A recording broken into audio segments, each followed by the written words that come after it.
আমি আসলে ১ বছরের বেশি ঘুরতেছি এই কারণেই, কারণ আমি নিরুপায় হয়ে এখানে আসছি। আর আমার গল্পটা যদি বলতে হয় তাহলে আমার পিছন থেকেই যেতে হবে, আমার বাবা মার কাছ থেকে আসতে হবে। ছোটবেলা থেকে আসেন? হ্যাঁ। আমি খুব মধ্য ফ্যামিলির একটা গরিব ঘরের মেয়ে। আমার বাবা মাও খুব অসহায়। আমার বাবা খুব ছোটখাটো একটা চাকরি করে, একটা হোটেলে কাজ করে। আমরা ভাই বোন ৫ জন। ছোটবেলা থেকে আমরা অভাব জিনিসটাকে ভোগ করে আসছি। একদম মা বাবার ঘরে যখন থেকে মানে একটু ধরে বুঝ হয়েছে তখন থেকে আমরা কষ্ট কি জিনিসটা পাই আসছি। আর আমাদের একটা কষ্ট ছিল সবচেয়ে বেশি বড়, যেটা আমার বাবা মানে হঠাৎ করে সবসময় নিখোঁজ হয়ে যেত ছোটবেলা থেকেই। আমরা যতটুকু মনে পড়ে, আমার ছোট ভাইটা যখন একদম কোলে, খুব ছোট কোলে কয়েক মাস হয়েছে, তখনের কথাটা আমার মোটামুটি ভালোই মনে আছে। এর আগে থেকেই নাকি আম্মুর সাথে আব্বু এরকম করতো। আম্মুর যখন বিয়ের ৭ দিন বিয়ের বয়স, তখন থেকে আব্বু এরকম নিখোঁজ হয়ে যেত। এটা নাকি আব্বুর একটা রোগ ধরতে গেলেই ছিল, একটা অভ্যাস, মানে হঠাৎ করে নিখোঁজ হয়ে যেত। ছোট থাকতে আম্মুর বিয়ের ৭ দিন থেকেই। কারণ তখনও যে আম্মু চলে যাবে, কারণ আম্মুর তো ঘরে সৎ মা ছিল, তার বাবা মানে মা নেই, বাবা যা মা বলতো তাই করতো। তো এই কারণে আম্মু আর কখনো আলাদা হওয়ার চিন্তা ভাবনা করে না, যে তার তো কোনো মা নেই, সে কার কাছে যাবে।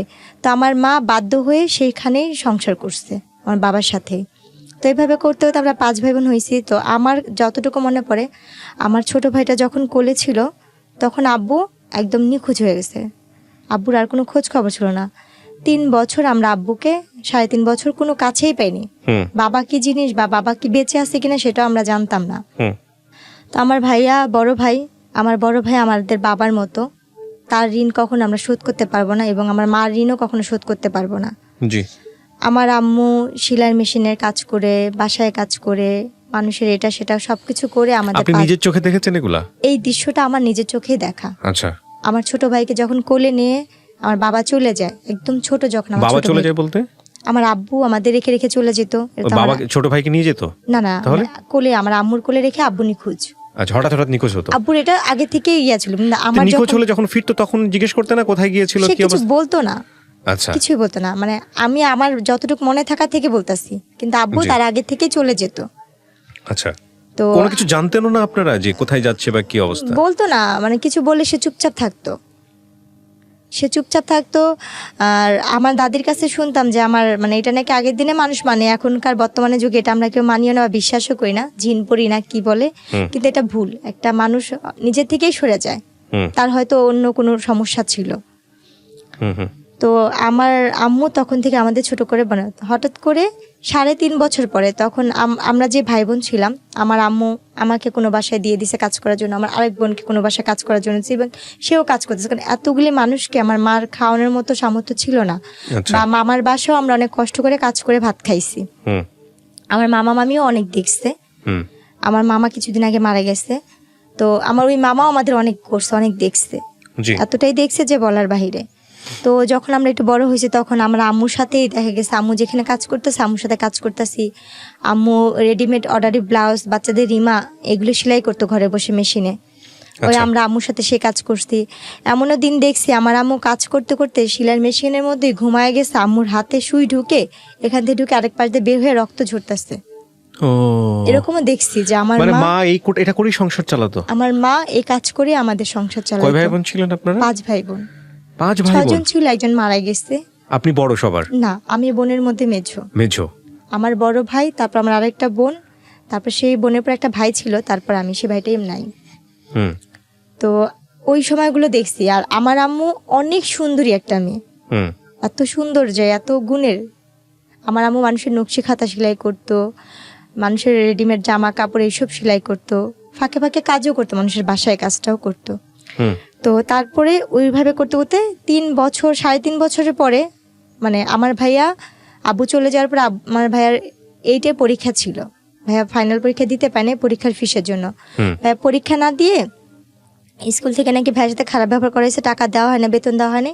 তো ভাইয়া না পেরে আম্মুকে কিছু না বলেই, তখন টেম্পুর সময় ছিল, টেম্পু চলতো, ভাইয়া টেম্পুর হেল্পারি করতে গেছে। কত বছর বয়স তখন ওর আনুমানিক? আমার বড় ভাইয়ার বয়স তখন কত হবে, 12-13। টেম্পুর হেল্পারি করতে গেছে। আর আমার বয়স তখন ছিল হয়তো বা 5 বছর, 5-6 বছর। স্কুলে যাননি? না, ওকে। স্কুল তখনও যাইনি। ওকে, তারপর? তো ভাইয়া টেম্পুর হেল্পারি করতো। তো ভাইয়া যখন টেম্পোর হেল্পারিতে গেছে, তো ওইখানে একটা ভাইয়া ছিল, নাম ছিল বারেক। তো ওই ভাইয়াটা বলতেছে কি, তোমাকে তো দেখে মনে হচ্ছে না তুমি হেল্পারের ছেলে। তো ভাইয়া নাকি কান্না করে তার হাত পা ধরছে যে ভাইয়া আমার যেমনি হোক কাজ দিতেই হবে, কাজ না দিলে আমার হবে না, আমার ফ্যামিলি চলে না। তো ওনার ভাইয়ার কান্নাকাটি দেখে মায়া লাগছে, তো উনি আমার ভাইয়াকে হেল্পারিতে নিচ্ছে। এরপরে গিয়ে আমার আব্বুকে আমরা হয়েছে 3.5 বছর পরে আব্বুকে খুঁজে পাই, আব্বু আসে। আচ্ছা, 3.5 বছর পরে? 3.5 বছর পরে আসার পরেই তাকে আমরা পাই মিরপুরে। আমার বাবাকে খুঁজে পাওয়া যায় মিরপুরে 1 নম্বরে। আমার ভাইয়া তাকে খুঁজে পায়। তো বাবাকে পাওয়ার পরে যেমনি হোক প্রত্যেকটা মেয়ে চায় সংসার টিকানোর জন্য, ভাঙার জন্য না। তো আমার আব্বু আসার পরে ওই আমার ছোট ভাইটাকে যখন কোলে রেখে গেছে, ওকে আইসা পাইছে 2 বছরের। 2 বছরের না, 2 বছর না, 3 বছরের মানে বেশি, কারণ ভাইটাকে কোলে রেখে গেছিল। তখন আমার ভাইটা কথা বলতে পারে, ভালোই হাঁটতে পারে। তো আব্বুকে যখন পাওয়া গেছে, ওই আব্বুর কারণেই আমাদের মিরপুর যাওয়া। আচ্ছা। আব্বু মিরপুর বলতেছে যে আমি এখানে থাকবো না, এলাকা সবাই যেহেতু এটা নিয়ে জানাজানি হয়েছে, তুমি কাজ করছো, থাক, যার হয়েছে চল আমরা মিরপুর চলে যাই। তখন আমরা ওই এলাকা থেকে মিরপুর চলে যাই। আচ্ছা। মিরপুর আমরা যাই 2005 সালে। আচ্ছা। 2005-এ আমরা মিরপুর চলে যাই। যাওয়ার পরে ওইখানে আমাদের আর কোনো কাজ করতো না, কারণ আব্বু আসলে আমাদের আর কোনো কাজ করতে হতো না। আব্বু যে কাজ করতো, হোটেলে কাজ করতো, তো আমাদের আল্লাহর রহমতে সংসার চলে যেত। ওকে। তো কাজ টাজ করতো 5 বছর, মানে 2005-এ যখন আব্বুকে পাওয়া হয়, 6-এর দিকে আমার বোনের বিয়ে হয়। আচ্ছা। আমার বড় বোনের বিয়ে হয়ে যায়। ওকে। মানে 5-এর শেষের দিক দিয়ে আর কি 6-এর আগে আমার বড় বোনের বিয়ে হয়। ওকে। বড় বোনের বিয়ে হওয়ার পরে আমার তখন বয়স 10 বছর পার হয়ে যায়, 10-11 বছর পার হয়ে যায়, মানে 11 বছরের মাঝামাঝি। তো আমরা যে এলাকায় থাকি, ওই এলাকারই যে বাসায় ভাড়া থাকি, সে পাশের বাসায় একটা লোক ছিল। ওনারা আমাকে রাস্তায় খেলতে দেখে পছন্দ করতে আমার বাবা মার কাছে বিয়ের প্রস্তাবও দিচ্ছে। তো আমার ভাইয়া যে বাসায় গাড়ি চালাতো, ভাইয়া তো গাড়ি চালানো শিখে গেছে, ওই বাসায় গাড়ি চালাতো। ওনার আবার কোনো সন্তান ছিল না নিজের, আমার আম্মুকে নিজের মেয়ের মতোই দেখতো। তো ওই এলাকার মোটামুটি সবাই জানতো আমরা তার নাতি। আমরা ওনাদের বাসায় ভাড়া ছিলাম। তো যখন আমার জন্য বিয়ের প্রস্তাবটা যায়, তখন ওই নানু বলতেছিল যে তুমি কি ভাবতেছো এটা মাতবরের নাতি? ও তো মাতবরের নাতি না, ও কিন্তু ভাড়াটিয়া এখানে। আচ্ছা। ও কিন্তু মানে দেখতে শুনতে ভালো, সুন্দর, ওরা সব ভাই বোনই সুন্দর, কিন্তু ও কিন্তু কোনো বড় লোকের মেয়ে না, গরিবের মেয়ে। আচ্ছা, তারপর? তো আমার ওইখান থেকে ওনারা বলতেছে যে না, আমরা তো বাজারে গেছি, বাজার ভাঙাচুরা হলে আমাদের সমস্যা নেই, আমাদের সদাই দরকার। আমাদের বাজার কেমন হলো সেটা আমরা জানি না, আমাদের সদাইটা আগে মেন দরকার। তো আমার আব্বু আম্মুকে এসে অনেক রিকোয়েস্ট করে, প্রস্তাব দেয়, দেখেন আমরা কিছু চাই না, শুধু মেয়েটাই। তখন রোজার মাস ছিল। তো আমার আম্মু বললো যে আমার মেয়ে তো ছোট, আমার মেয়ে তো এখনো সাবালক হয় নাই। আমার আব্বুকেও বললো যে দেখেন আমরা খুব গরিব, আর যখন আমার যার সাথে কাবিনটা হয়েছে, আমাদের ঘরে ভাইয়া বসার মতো একটা ভালো একটা মোড়াও ছিল না, আমাদের ঘরে কোনো কিছুই নেই, ঢালা বিছানা মোট কথা আমাদের। এটা কি ঢাকার কথা বলছেন আপনি নাকি? হ্যাঁ, ঢাকাতে ছিলেন তখন আমরা মিরপুরে, আমরা কখনো গ্রামে যাইনি। ওকে। আমরা ঢাকাতেই বড় হয়েছি, জন্ম ঢাকাতে। তারপর তো যখন বলে, তো ওনারা বলে আমাদের কিচ্ছু লাগবে না, যে 5 জন আসবে আমরা সেই 5 জনকে খাওয়া নিয়ে যাব, এমন কথাও ওনারা বলে। শুধু ওনাদের একটাই চাহিদা, মেয়ে সুন্দর, মেয়ে দেখতে শুনতে ভালো, আমাদের এটাই দরকার। আচ্ছা, আপনার এই বিয়ের যখন আসলো তখন বয়স কত আপনার? আমার তখন বয়স 11 বছর। মাত্র 11 বছর? 11 বছরে, মানে মানে শেষ দিকে, মানে পুরো শেষ হয়নি। মানে ওরা যারা আসছে ওরা শুধু আপনার এই চেহারা দেখে এসছে? যে আমার চেহারা দেখি। আর তখন আপনি পড়াশোনা করেন নাকি পড়াশোনা করার সুযোগ হয়নি? আমি তখন স্কুলে ভর্তি হয়েছি, তখন হিসাবে আমি ক্লাস 6-এ মাত্র পড়ি। ক্লাস 6-এ পড়তেন? হ্যাঁ। তারপর মাত্র 6-এ। যারা বিয়ে নিয়ে এসছে তারা কোথা থেকে এসছে? তারা আশেপাশেই ছিল? তারা এমনি ওদের হোম ডিস্ট্রিক্ট বিক্রমপুর ছিল, কিন্তু ওই এলাকার ওরা স্থানীয় ছিল, স্থানীয় ছিল এবং আপনাদেরকে চিনতো আগে? আমাদের চিনতো, যে আমরা ভাড়াটিয়া সেটা চিনতো। ওকে, তারপর? কারণ আমি তো সারাক্ষণ রাস্তায় খেলতাম। তো ওনারা যখন ইয়ে করছে, মানে আমার যার সাথে বিয়ে হয়েছে তাকে আমি একসময় মামা ডাকতাম, তার মাকে আমি নানি ডাকতাম। মানে উনি আমাকে ওই বড় হওয়ার পর ওই তখনই দেখছে। দেখার পরে বলতেছে যে এই মেয়েটা কে রে? ওর বোনের সাথে, ফুফাতো বোনের সাথে আমি খেলতাম। বলছে মালিহা এটা কে রে? বলতেছে এটা তো জেসমিন, ওই পাশের বাসায় থাকে ওরা। বলতেছে কি মেয়েটা কি করে? বলতেছে ও ওইখানে সরকারি স্কুলে পড়ে, আমার সাথে আমি খেলতে আসে। তখন রোজার মাস ছিল। আচ্ছা।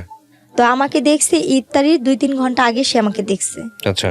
দেখার পরে তারা ইফতারির পরপরই তারা চলে আসতে আমার জন্য বিয়ের প্রস্তাব নিয়ে। আসার পরে আমার মা বাবাকে অনেক রিকোয়েস্ট করলে, যেদিন দেখছে সেদিন কথা বলছে, তারপর দিন আমার গায়ে হলুদ হয়েছে। ওকে। আমার বাবা মাকে তারা এক পর্যায়ে, আর আমার বাবা মা ভাবছে যে আমরা গরিব, এত বড় লোক জায়গা থেকে আসতে নিজের থেকে মেয়ে নিতে চাচ্ছে, তো একদিন সময় চেয়েছে, তারা সেটাও দেয়নি। তারপর দিন গায়ে হলুদ করছে, তারপর দিন কাবিন করছে ওনারা। বুঝতেন ওই 11 বছর বয়সে বিয়ে কি জিনিস? আমাকে কতটুকু যখন বুঝতেন? আমাকে ওনারা পার্লারে সাজাইতে নিচ্ছে। হ্যাঁ, আমি এই যে পাশে যে খেলতাম গলিতে, আমাকে ওই গলিতে কয়েকটা আন্টি ছিল, অনেক আদর করতো, হ্যাঁ। আমাকে বলতো ললনা সুন্দরী বলতো। ওনারা আমাকে আদর করে ললনা সুন্দরী বলতো। আচ্ছা। আর একটু দুষ্ট টাইপের, মানে খেলাধুলার প্রতি আমার নেশা অনেক বেশি ছিল, আর চুলগুলি একটু বড় ছিল তো যার কারণে। তো তারপরে গিয়ে ওনারা আমাকে, আমাদের তো পার্লার সাজার মতো কোনো সামর্থ্য নেই। যেমন আমার বড় বোনের বিয়ে একটা সুতি কাপড় পরে নর্মাল, কোনো বিয়ের লাল বেনারসি শাড়িও না, একটা সস্তা কাপড়ে আমার বড় বোনের বিয়ে হয়েছে, তখন একটু দেখছি। আর আমাকে তারা সুন্দর দামি শাড়ি দিচ্ছে, সিটি গোল্ডের জিনিসপত্রই দিচ্ছে, বা স্বর্ণের জিনিস যেটাই দিচ্ছে। আপনার ওই যার সঙ্গে বিয়ের কথা হচ্ছিল ওনার বয়স কত ছিল? উনি আমার থেকে 22 বছরের না 23 বছরের বড় ছিল। প্রথম বিয়ে ছিল আপনার? প্রথম যে কাবিনের বিয়েটা ছিল। 22 বছর 25 বছরের বড় আপনার থেকে, আর আপনার তখন 10-11 বছর বয়স? না, আমার 11 বছর শেষের দিকটা। 12 বছরে পড়তে হ্যাঁ, যাচ্ছেন। পড়তে যাচ্ছি। তো আপনাকে পার্লারে নিয়ে যাচ্ছে সাজানোর জন্য। ওনাদের নিজস্বই পার্লার আছে। ওনাদের নিজস্ব পার্লার ছিল? ওনাদের অনেকগুলো নিজস্ব মিরপুরে পার্লার ছিল। ও আচ্ছা আচ্ছা। তারপরে যখন ওনারা পার্লার সাজে, আমি তো কখনো পার্লারে সাজি নেই, আমার জন্য এটা পুতুলের মতো সাজ। আমি হলুদের দিনও ওনারা সাজাইছে, আমি সেটা তো অনেক খুশি ছিলাম, ফুল টুল দিয়ে। আমার বিয়ের মিষ্টি আমি নিজেই চেয়ে খাচ্ছি। তারপর যেদিন আমার কাবিন হয় সেদিন আমি পাশের বাসা আন্টিকে যা বলছি, পুতুল আন্টি দেখেন আমি আজকে আরো সুন্দর ললনা সুন্দরী হয়ে আসছি, দেখেন আমাকে কত সুন্দর লাগতেছে। সাজলেন, সাজার পরে থাকে না মেয়েদের তো সাজার প্রতি একটা আলাদা ন্যাক থাকে, দেখা নিজেকে আয়নায় যখন দেখতেছিলেন বউ হিসেবে সাজার পরে? হ্যাঁ, আয়নাতে দেখে তো নিজের প্রতি নিজে অবাক হচ্ছিলাম যে আমি এত সুন্দর, বা আমি এত পুতুলের মতো লাগতেছে, আমাকে আমি চিনতে পাইনি। বাট বিয়ে কি জিনিস সেটা আপনি বুঝতেন না? বিয়ে কি জিনিস আমি নিজেই বুঝিনি। আচ্ছা আচ্ছা। তারপর বিয়েটা কি, তো তারপরে গিয়ে আমার কাবিন হলো 2007 সাল আগস্টের 28 তারিখ। কাবিন হওয়ার পরে ওই দিন তো কাবিন হলো, তো ওনারা কাবিনের পর দিয়ে না আমাকে যখন কাজী লিখতেছে কবুল বলবে, আমার আম্মু নিচে, মানে মেহমান আসছে সবাই খাওয়া দাওয়া দিচ্ছে, আব্বু নিচে দাঁড়াচ্ছে কে কে আসবে, তো ওনারা বলতেছে তাতেই করেন ইফতারির আগে বিয়ে পড়াবো, ইফতারির আগে বিয়ে পড়াবো। তা আম্মু ওরা বলছিল কি ইফতারির পরে একবারে ঠান্ডা মাথায় বিয়েটা পড়ে। তো ওনারা খুব তাড়াতাড়ি করতেছিল, ওনাদের বাসায় হয়েছে, আমাদের বাসাও না কাবিন হয় না, ওনাদের ফ্ল্যাটে ওনাদের বিল্ডিংয়ে নিয়ে কাবিন করেছে। কারণ আমাদের বাসা তো সুন্দর না, আমাদের বাসা তো মানুষ আসতে পারবে না, মেহমান আসতে পারবে না, এই জন্য। তো আমার আম্মু সবাইকে খাওয়া দাওয়া দিচ্ছে, কাজ টাজ করতেছে। এর মধ্যে আমার ভাইয়া বসা ছিল, আর আমার বড় বোনের ভাসুর বসা ছিল। জি। তো ওর মধ্যে ওনারা বলতেছে কি আমার বাবার নাম, আমার মায়ের নাম, সবার নাম নিচ্ছে, লিখতেছে। তো আমাকে কবুল বলতে বলছে, আমাকে কিন্তু আমার একবার মামি আর আমার নানি শিখা দিছিল, তোর যদি কবুল বলতে বলে তুই কখনই কবুল বলবি না, চুপচাপ থাকবি। অনেকক্ষণ পরে আমরা যখন বারবার তোরে বলবো বল বল বল, তারপর তুই বলবি। কিন্তু আমি আর সেই জিনিসটা বুঝিনি। আমাকে যখন কাজী বলতেছে বলো মা বিসমিল্লাহ কবুল, আমি বলছি হ্যাঁ কবুল কবুল কবুল, একসাথেই বলে দিছি কতবার, মানে হিসাব ছাড়াই। আমার এতটুকু ছেলেটাকে দেখেছেন না যার সঙ্গে বিয়ে হচ্ছিল আপনার? তাকে তো আমি ছাদে খেলার সময় দেখছি, কিন্তু ওভাবে কখনো বড় ভাই হিসেবে জানতেন নাকি? মামা হিসেবে জানতাম। তার মাকে আমি নানি ডাকতাম। আর আমার যে আগে সংসারের যে ছিল, মানে আমার যে হাজবেন্ডের সাথে বিয়ে হয়েছে, ওনার যে বড় বোন ছিল, সেই বড় বোন যে আমার ননা সার্কি সম্পর্কে, সে আমার মারও 2-3 বছরের বড় ছিল। এরপরে গিয়ে আমার আম্মু এসে বলতেছে কি যে আসেন আমরা বিয়ে পড়া ফেলে আপা, আমার ফুপুশাশি নাম ধরে বলতেছে যে আসেন আমরা বিয়ে পড়া ফেলে। তো আমার ফুপুশাশি বলতেছে আল্লাহ বিয়ে তো হয়ে গেছে। আমি কান্না করতেছি, না না আমার তো বিয়ে হয় না, আমার তো বিয়ে হয় না, আমার বিয়ে করাইবা না। আমার ভিতর ধারণা ছিল যেমন টিভিতে নাটক বা ছবি দেখতাম যে হিন্দুরা ঘুরে যে এই আগুন রেখা, ওইভাবেই বিয়ে। আমার চিন্তা ধারণা ওইভাবে মানুষের বিয়ে হয়, বাবা বিয়ে কি জিনিসটা আমি অতটা বুঝিনি, ওইটা টিভিতে দেখি বিয়ে, ওইটাই বিয়ে। যে না আমার তো বিয়েই হয় না, আমার বিয়ে দেয় না। মানে এটা কবুল কবুল বলার পরে? হ্যাঁ, আমার কিন্তু বিয়ে হয়েছে 1 ঘন্টা হয়ে গেছে। পরে ওনারা বলতেছে কি এই যে ছবি তুলছি, দেখো দেখো ক্যামেরা দিয়ে ছবি তুলছি। তো আমার যার সাথে বিয়ে হয়েছে তার একটা ফোন ছিল, কলমালা ফোন, টাচ ফোন বড়। তো ওই ফোনে উনি ভিডিও করছে, ছবিগুলো দেখাইতেছে, আমি টাকা থেকে হাসতেছি। কিন্তু উনি যে আমার স্বামী বা উনি যে কি, আমি তখন তাকে মামা আমাকে ডাকতেছি। আমার সাথে ওনার সাথে যে বিয়ে হয়েছে, তারপরে আমি বুঝতেছি না যে উনি আমার স্বামী। বলছে মামা এইটা এটা এটা আমার বিয়ের ইয়া। তো উনি বলছে কি মামা বললো না, তুমি আমাকে তুমি করে বলো, আমি তোমার হাজব্যান্ড। ওকে। তখন আমি মানে একটু চুপ হয়ে গেছিলাম। এরপরে গিয়ে ওনারা আর কি আমাকে বলতেছে, আমার আম্মাকে, আম্মু বলছে তাহলে আমরা ওরে নিয়ে যাই। বলছে না দেখেন যেহেতু কাবিন হয়েছে, ছেলে মেয়ে একটু একসাথেই থাকুক। আম্মু বলছে না আপনারা তো বলছিলেন যে মেয়ে সাবলোক না হওয়া পর্যন্ত আপনারা ছেলে মেয়েকে এক জায়গায় করবেন না। হুম বলছে ও তো আগে মামা ডাকতো, ওর তো একটু ফ্রি হওয়ার দরকার আছে, হুম একটু থাকুক, কথা টথা বলুক, রাত্রে আমাদের সাথেই থাকুক, হুম তারপরে আমি তারপর দিন নিয়ে দিয়ে আসবো নি। হুম পরে আম্মু আব্বু মানে চুপচাপ থেকে পরে আমার নানি বলতেছে কি যে না ঠিকই আছে, রেখেই যা, আচ্ছা কারণ থাকার দরকার আছে, বোঝার দরকার আছে যে ও এখন আরেক বাড়ির বউ, ওতে এই কাজটা। তো আমার শ্বশুর বাড়িটা ছিল রাস্তার এই পারে ছিল আমার শ্বশুর বাড়ি, এক গলির পরে আর কি আমাদের বাসা। হুম মানে আবার চাইলে ভিতর দিয়ে আরেকটা গুলি আসতে যাওয়া যেত, বলা যে এই পারের ওই পার। হুম এরপরে গিয়ে রাতে যে কাহিনীটা, ওনারা অনেক সুন্দর করে ফুল টুল দিয়ে ঘর সাজাইছে, রুম সাজাইছে, আমাকে নিচ্ছে, আমি নিজের ঘরে নিজে ফুল টুল নিয়ে টেটুটে নিয়ে খেলতেছি, হুম আমি নিজেই ওইটা যে আমার ঘর। তো ওনাকে দেখে আমি খুব ভয় পাইতাম, আমি বিয়ের আগের থেকে ওই মামাকে দেখলে ভয় পাইতাম, হুম কারণ সে তো পলিটিক্স করতো, রাজনীতি করতো, ওকে তাকে আমি খুব ভয় পাইতাম। তার চোখ অল টাইম লাল থাকতো, আর খুব ফর্সা মানুষ তো, আচ্ছা উঁচা লম্বা। আমি লাল তাকে- কেন থাকতো এটা বুঝতেন না? না, আমি ওটা কখনোই বুঝতাম না। আচ্ছা তারপর? ওনাকে যখন ওই রুমে দেখছি না, আমি ভয় চুপচাপ হয়ে গেছি। উনি না গুন্ডা, ওনাকে না সবাই ভয় পায়, এলাকার সবাই হুম ওনাকে নাম ধরে যেটা বলে। হুম উনি এই ঘরে কেন, উনি কি আমার সত্যি তেল স্বামী? উনি তো তখন বলে উনি আমার হাজবেন্ড। তো ওই জিনিসটা আমার ভিতরে ভয় কাজ করতে। তো তখন থেকে তার ভিতর থেকে আমার একটা দূরত্ব, সে যে আমার স্বামী সেটা আমি কখনোই মানতে পারতাম না, হুম। ভয় পাইতাম। আচ্ছা তারপরে ওই দিন ওই ঘরে আমাকে কোনোভাবেই দিতে পারেনি, যতবারই দেয় হয় খাটের নিচে পলাই, না হয় এই রুম দিয়ে ঢোকাচ্ছি, ওই পাশ দিয়ে বারিন্দা দিয়ে বের হয়ে যাচ্ছি। আমার সারাটা রাত এভাবেই গেছে, ওহো মানে কোনোভাবে আমি কান্নাকাটি করতেছি, চিগলাইতে আসছি। পরে আমার যে ফুপু শাশু ছিল উনি বলতেছে ঠিক আছে থাক, ও আমার সাথে ঘুমাক, আমি পরে তোকে ডাক ইয়ে করে দিবনি। হুম রাতে তো খাওয়া দাওয়া করলাম ওনাদের সাথে সবাই একসাথে, হুম খাওয়াটার পরে ছবি তুললো, আমাকে জোর করে উনি নিয়ে নেওয়া ছবি তুললো, হুম আমার হাজবেন্ডের সাথে ছবি তুললো। হুম পরে এক পর্যায়ে যেহেতু কেউ নাই আমার বাবা মা এখানে, হুম। আর যেহেতু আমার বিয়ে হয়ে গেছে এটা আমাকে বুঝতেই হচ্ছে, শ্বশুর বাড়িতে চলে গেছেন? হ্যাঁ। হুম। তখন ছবি তুললো, ছবি তুলছি, ওনাদের সাথে আসছি, কিন্তু ওনার সাথে আমি ওরকম ভাবে কথা বলছি না। উনি আমার শরীরে হাত রেখে ছবি তুলছে, আমি তারপর ভয় পাচ্ছি, হুম শুধু ভয়ে ওখানে ছবি তোলা। এরপরে গিয়ে সকাল মানে রাতে যখন আমার ফুপুর সাথে শাশুর সাথে ঘুমাইলাম, হুম মাঝরাতে তখন 4টা বা 3:30 বাজে, হঠাৎ করে ঘুম ভাঙছে, দেখি যে না উনি ওই রুমে আমাদের সাথে একসাথে শুয়ে আসছে। আচ্ছা তো যাক, তখন ওই মুহূর্তে তখন দিয়ে উঠে বসে বসে কান্না করতেছি যে আমি মনে হয় আর বাবা মার কাছে যেতে পারবো না, হুম এত বড় লোক বাড়ি, এত সুন্দর ঘর বাড়ি, কিন্তু কোনোটাই আমার ভালো লাগতেছে না, আমার নিজের মতো মনে হচ্ছে না। হুম যতটা আমার ভাঙা ঘর বা খুব ছোট মাটির বাচ্চা যেসব বিছানা, অনুভূতিগুলো আসে, রাইট? হ্যাঁ, আমার ফ্যামিলিটাই আমার কাছে বেস্ট। হুম তো আমি ভাবতেছি কখন সকাল হবে, কখন আমি বাসায় যাব, হুম কারণ আমি এই বাসা তো চিনি আর আমাদের বাসাও চিনি। ওকে এভাবে করতে যখন সকালে ফজরে আজান দিল, আমি বসে রয়েছি। একবার লুকায়, ওনারা সবাই ঘুমে, কেউ জানেই না, আমি দৌড় দিয়ে যা দেখে আসছি, ওনার বাসা ছিল 3 তলা, তো ওনার 3 তলা থাকতো, দৌড়া যা দেখছি কেচিকেট খুলছে কিনা, দেখছি না কেচিকেট খুলে নেই অত ভোরে, আবার দৌড়া চলে আসছি, এসে খাটের নিচে লুকায় আসছি, হুম বসে আসছি। এরপরে যখন সকালবেলা 6টা বাজে, আমি তখন ওই মুহূর্তে বাসা থেকে চলে আমাদের বাসায় চলে যাই, হুম গেট টেট খুলে আমি আমাদের বাসায় চলে গেছি। আমি আমাদের বাসায় যা ঘুমা, আম্মু বলতেছে তুমি এত সকালে, আমি বলছি, ওনারা আমার পাঠা দিচ্ছে, হুম ওনারা বলছে তুমি বাসা যাওয়া, আচ্ছা আমি এই জন্য বাসায় এসে পড়ছি।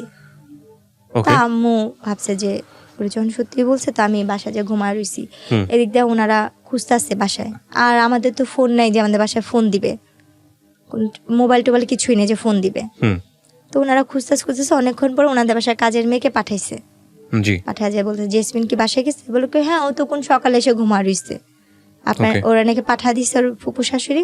ওকে বলছে দেখছেন আরে সবাই ম্যাডামরা খুঁজতেছে, ওরে কেউ পাইতেছে না।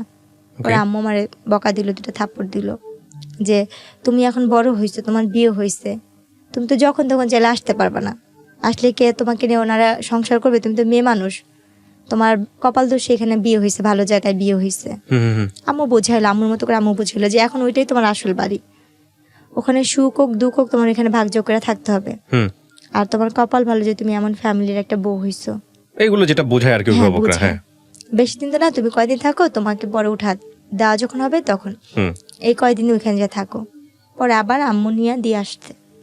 ওনারা সেদিন ওনাদের বাসায় অনেক মানে পার্টির আয়োজন করতে, লোকজন আসতে, বউ দেখছে, হুম সবাই বলতেছে না বউ অনেক সুন্দর হয়েছে, সবাই নাম ধরে ধরে বলতেছে ওর বউটা অনেক সুন্দর ভালো হয়েছে, হুম কিন্তু অনেক ছোট, বয়স ছোট। বলছে হ্যাঁ ঠিক হয়ে সিক্সে যাবে। পড়তেন তখন আপনি? হ্যাঁ।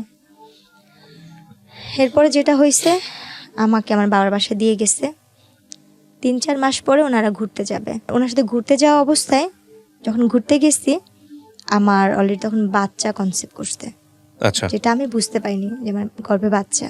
হুম তো আমার যখন বিয়েটা হয়েছে, আমার ফুপু শাশুড়ি, আমার চাচা শ্বশুর এরা জানতো, হুম কিন্তু এরা আবার কি করছে, আমরা গরিব বলে ছেলের মা বাবা, মানে বাবা তো নেই, মা মানবে না বিধায় আমার বড় ভাসুর, আমার ফুপু শাশুড়ি, আমার চাচি শাশুড়ি আমার শাশুড়িকে জানায় নাই বিয়ের কথাটা। আমার শাশুড়ি নাকি জানতো না আমার বিয়ের কথাটা, আচ্ছা। কারণ সে তো গরিবের মেয়ে নিবে না। ও কিন্তু আমার যে বড় ভাসুর সে খুব ভালো ছিল। ওকে, এবং সে সেটা মানতো না বলেই সে ইনফর্ম ছিল না। হ্যাঁ, কিন্তু আমরা জানতাম না যে আমার শাশুড়ি না, আমার মার সামনে অন্য একজনকে ফেস করেছে, এটা শাশুড়ি, ও ছেলের মা। ভয়ঙ্করতম কাজ। তো তখন আর কি, যখন আমার বাবু পেটে আসতে, আমার বাচ্চা নাকি হুম 2-3 মাস মানে বাচ্চা পেটে, আমি তো বুঝি না একটা মেয়ে অসুস্থ হলে যে যে জিনিস সেটাও তো আমি বুঝতাম না। হুম হুম তা আমি খুব বমি করতাম, মাথা ঘুরে, তো কিছু খাইতে পারতাম না, মানে আমার কাছে খুব খারাপ লাগতো। হুম তা আম্মু এই জিনিসটা নিয়ে খালি বলতো কি হঠাৎ করে এমন করতেছে কেন, আর শুকা যাচ্ছি, কালো হয়ে যাচ্ছি। হুম তখন আমার আম্মু, আমার বড় বোন বলতেছে কি, মা আম্মু ওর কি বাচ্চা টাচ্চা পেটে আসলো নাকি? আর আম্মু বলতেছে ওর বাচ্চা পেটে আসলে তো বুঝতাম, বা আম্মু আমাকে জিজ্ঞেস তোমার কি এরকম কখনো হয়েছে? আমি কি জানি, আমি জানি না, আমি সেটা বুঝতে পারিনি। হুম এরপরে গিয়ে আমার মা আমাকে একটা ডাক্তার দেখাতে নিয়ে গেল। ডাক্তার দেখানোর পরে ওখানে প্রস্তাব পরীক্ষা দিল, কয়েকটা পরীক্ষা দিল। এই রিপোর্টগুলো আনতে গেল আমার হাজবেন্ড, হুম উনি আমাকে নিয়ে গেল সাথে করে। রিপোর্টগুলো আনতে যাওয়ার পরে বলতেছে ওনার তো বাচ্চা পেটে, উনি তো ওনার 3 মাস শেষ পর্যায়ে, বাচ্চা 4 মাসে পড়বে। তো এই কথা শোনার পর উনি খুব খুশি হয়। হুম উনি খুশি হয়ে ওনাদের গ্রামের বাড়িতে আমাকে নিয়ে যায়, বিক্রমপুরে। আচ্ছা উনি আমাকে বিক্রমপুরে নিয়ে যাবে। এই ফার্স্ট আমি আমার শ্বশুর বাড়িতে যাচ্ছি। আচ্ছা।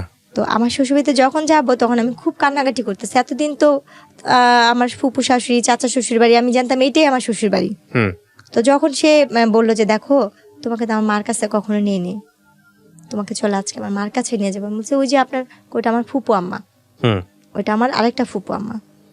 আচ্ছা।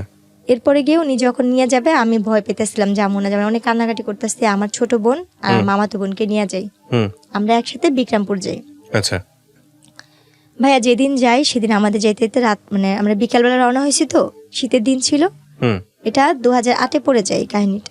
আমরা গিয়ে ওখানে গিয়ে পৌঁছাই সন্ধ্যার সময়। তো ওই অবস্থা দেখে সে আমার মামি শাশুড়ি বাসায়, আমার আরেকটা ফুপু শাশুড়ি বাসায়, যে কিনা মুক্তিযোদ্ধা তার ফ্যামিলি, হুম তাদের বাসায় নিয়ে উঠায়, তাদের বাসায় রাখার পরে ওনারা বলতেছে মাশাল্লাহ তুই তো বউ অনেক সুন্দর আনছে, আমাদের সবার বউ পছন্দ, মানে সবাই আমাকে অনেক আদর করতেছে।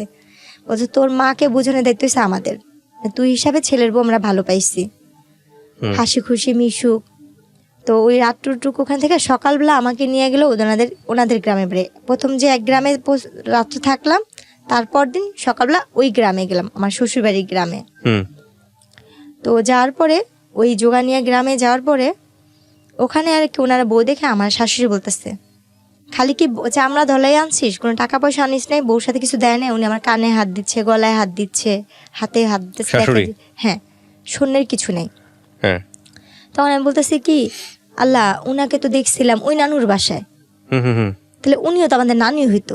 আর উনি খুব বয়স্ক ছিল, উনিও হয়েছে রাজনীতিকের সাথে, উনি গ্রামের আর কি মেম্বার নাকি বলে যে ওসবে দাঁড়াইছিল। উনি সবসময় কুচিদার শাড়ি পরতো, ওনার গলায় মোবাইল ব্যাগ থাকতো, উনি খুব শৌখিন, বয়স হয়েছে কিন্তু উনি খুব শৌখিন ছিল। আর আগের দিনই নাকি মেট্রিক পাস, ওনার যুদ্ধের অনেক আগে তার 3 সন্তান হয়েছে। তো উনি আমার গলায় কানে হাত দিয়ে বলতেছে তোমার বাবা মা কিছু দেয় নাই, তোমার বাপ কি করে? আমি বলছি আমার বাবা হোটেলে কাজ করে। ওটা শুনে সে আরো রাগ হয়ে গেছে। ওই মুহূর্তে ওনারা কি করলো, মা ছেলে ঝগড়া করতেছে, আমার আরেক ভাসুর, আমার আরেক দেবররা, 2 দেবর মিলে ঝগড়া করতেছে, তারা ঝগড়া করতেছিল। তারা ঝগড়া করতে করতে আমার যে বড় জাল, যে মানে যে ভাসুরের বউ যে ছিল, আমার সেই বড় ভাসুরের বউ আর আমার আরেক ভাসুরের বউ, তারা মিলে রান্না বান্না করতেছে, বউকে যেটা খাওয়ানোর মিষ্টি টিষ্টি সব বানাচ্ছে। তো তখন বাজে সকাল 10টার দিকে। তো ওই মুহূর্তে কি হয়েছে, তারা 2 ভাই মারামারি, 3 ভাই মিলে ঝগড়া কথা কাটাকাটি করতে একটা মারামারি, অনেক পর্যায়ে দেখি যে দা বটি নিয়ে মারামারি হচ্ছে। আমি আমার 2 বোন রুমে। কতক্ষণ পরে আমি মানে মারামারি যখন, সে তো আমার স্বামী, তার সাথে আমি যেহেতু সংসার করছি প্রায় 1 বছরের মতো সময় হয়ে আসতেছে কাছাকাছি, তো ওনার সাথে ঝগড়া লাগছে দেখে আমি একটু বাইরে এসে দরজার সামনে দাঁড়াইছি। দাঁড়ানোর পরে আমার যে আরেক ভাসুর, মানে মেজো ভাসুর যাকে বলে, সে এসে আমার মুখে ভাষা একটা খারাপ করে একটা গালি দিয়ে আমার চুলটা টানা ধরে। আচ্ছা, এইটার আগে মার, একটা গালি দিয়ে বলতেছে এটার আগে মার।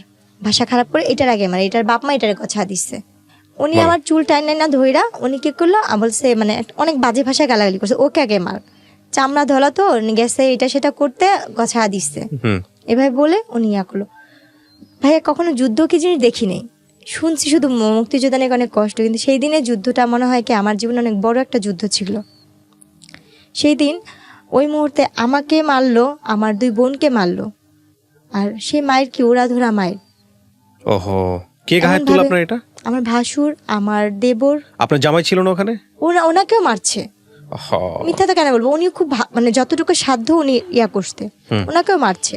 হুম উনি বলছে আমি যদি গরিব মেয়ে কিনে সংসার করে ভাত খেতে পারি তোদের সমস্যা কি, আমি তোকে নিয়ে ভাত খাবো। হুম এই নিয়ে ওনারা ভাইরা মারামারি করছে। কিন্তু আমি যে প্রথম দিন তার আগের দিন যেই আমার ফুপু শাশুড়ি আর মামি শাশুড়ির বাসায় উঠছিলাম, তারা সেই খবরটা পেয়ে তাদের গ্রাম থেকে লোকজন নিয়ে আসতে, হুম আইসা ওনারা আমাকে আমার শ্বশুরবাড়ির সাথে 2 পক্ষ মারামারি লেগে ঝগড়া লাগা দা বঠি মানে কাছি টাচি নিয়ে একজন আরেকজনকে কুপাকুপি মারামারি, এই এমনকি মেয়েরাও উন্না কোমরে বাইন্ধা মারামারি করতেছে। হুম তখন আমার ওই যে ফুপু শাশুড়ির মেয়ে আপু, ওই আপুটার নাম আমি বলতে চাচ্ছি না, আপুটা যেহেতু পলিটিক্স, ওই আপুটা আসছে। ওই আপুটা এসে উনি আমার ননদ হয় সম্পর্কে, কিন্তু বড় আমার বয়সে।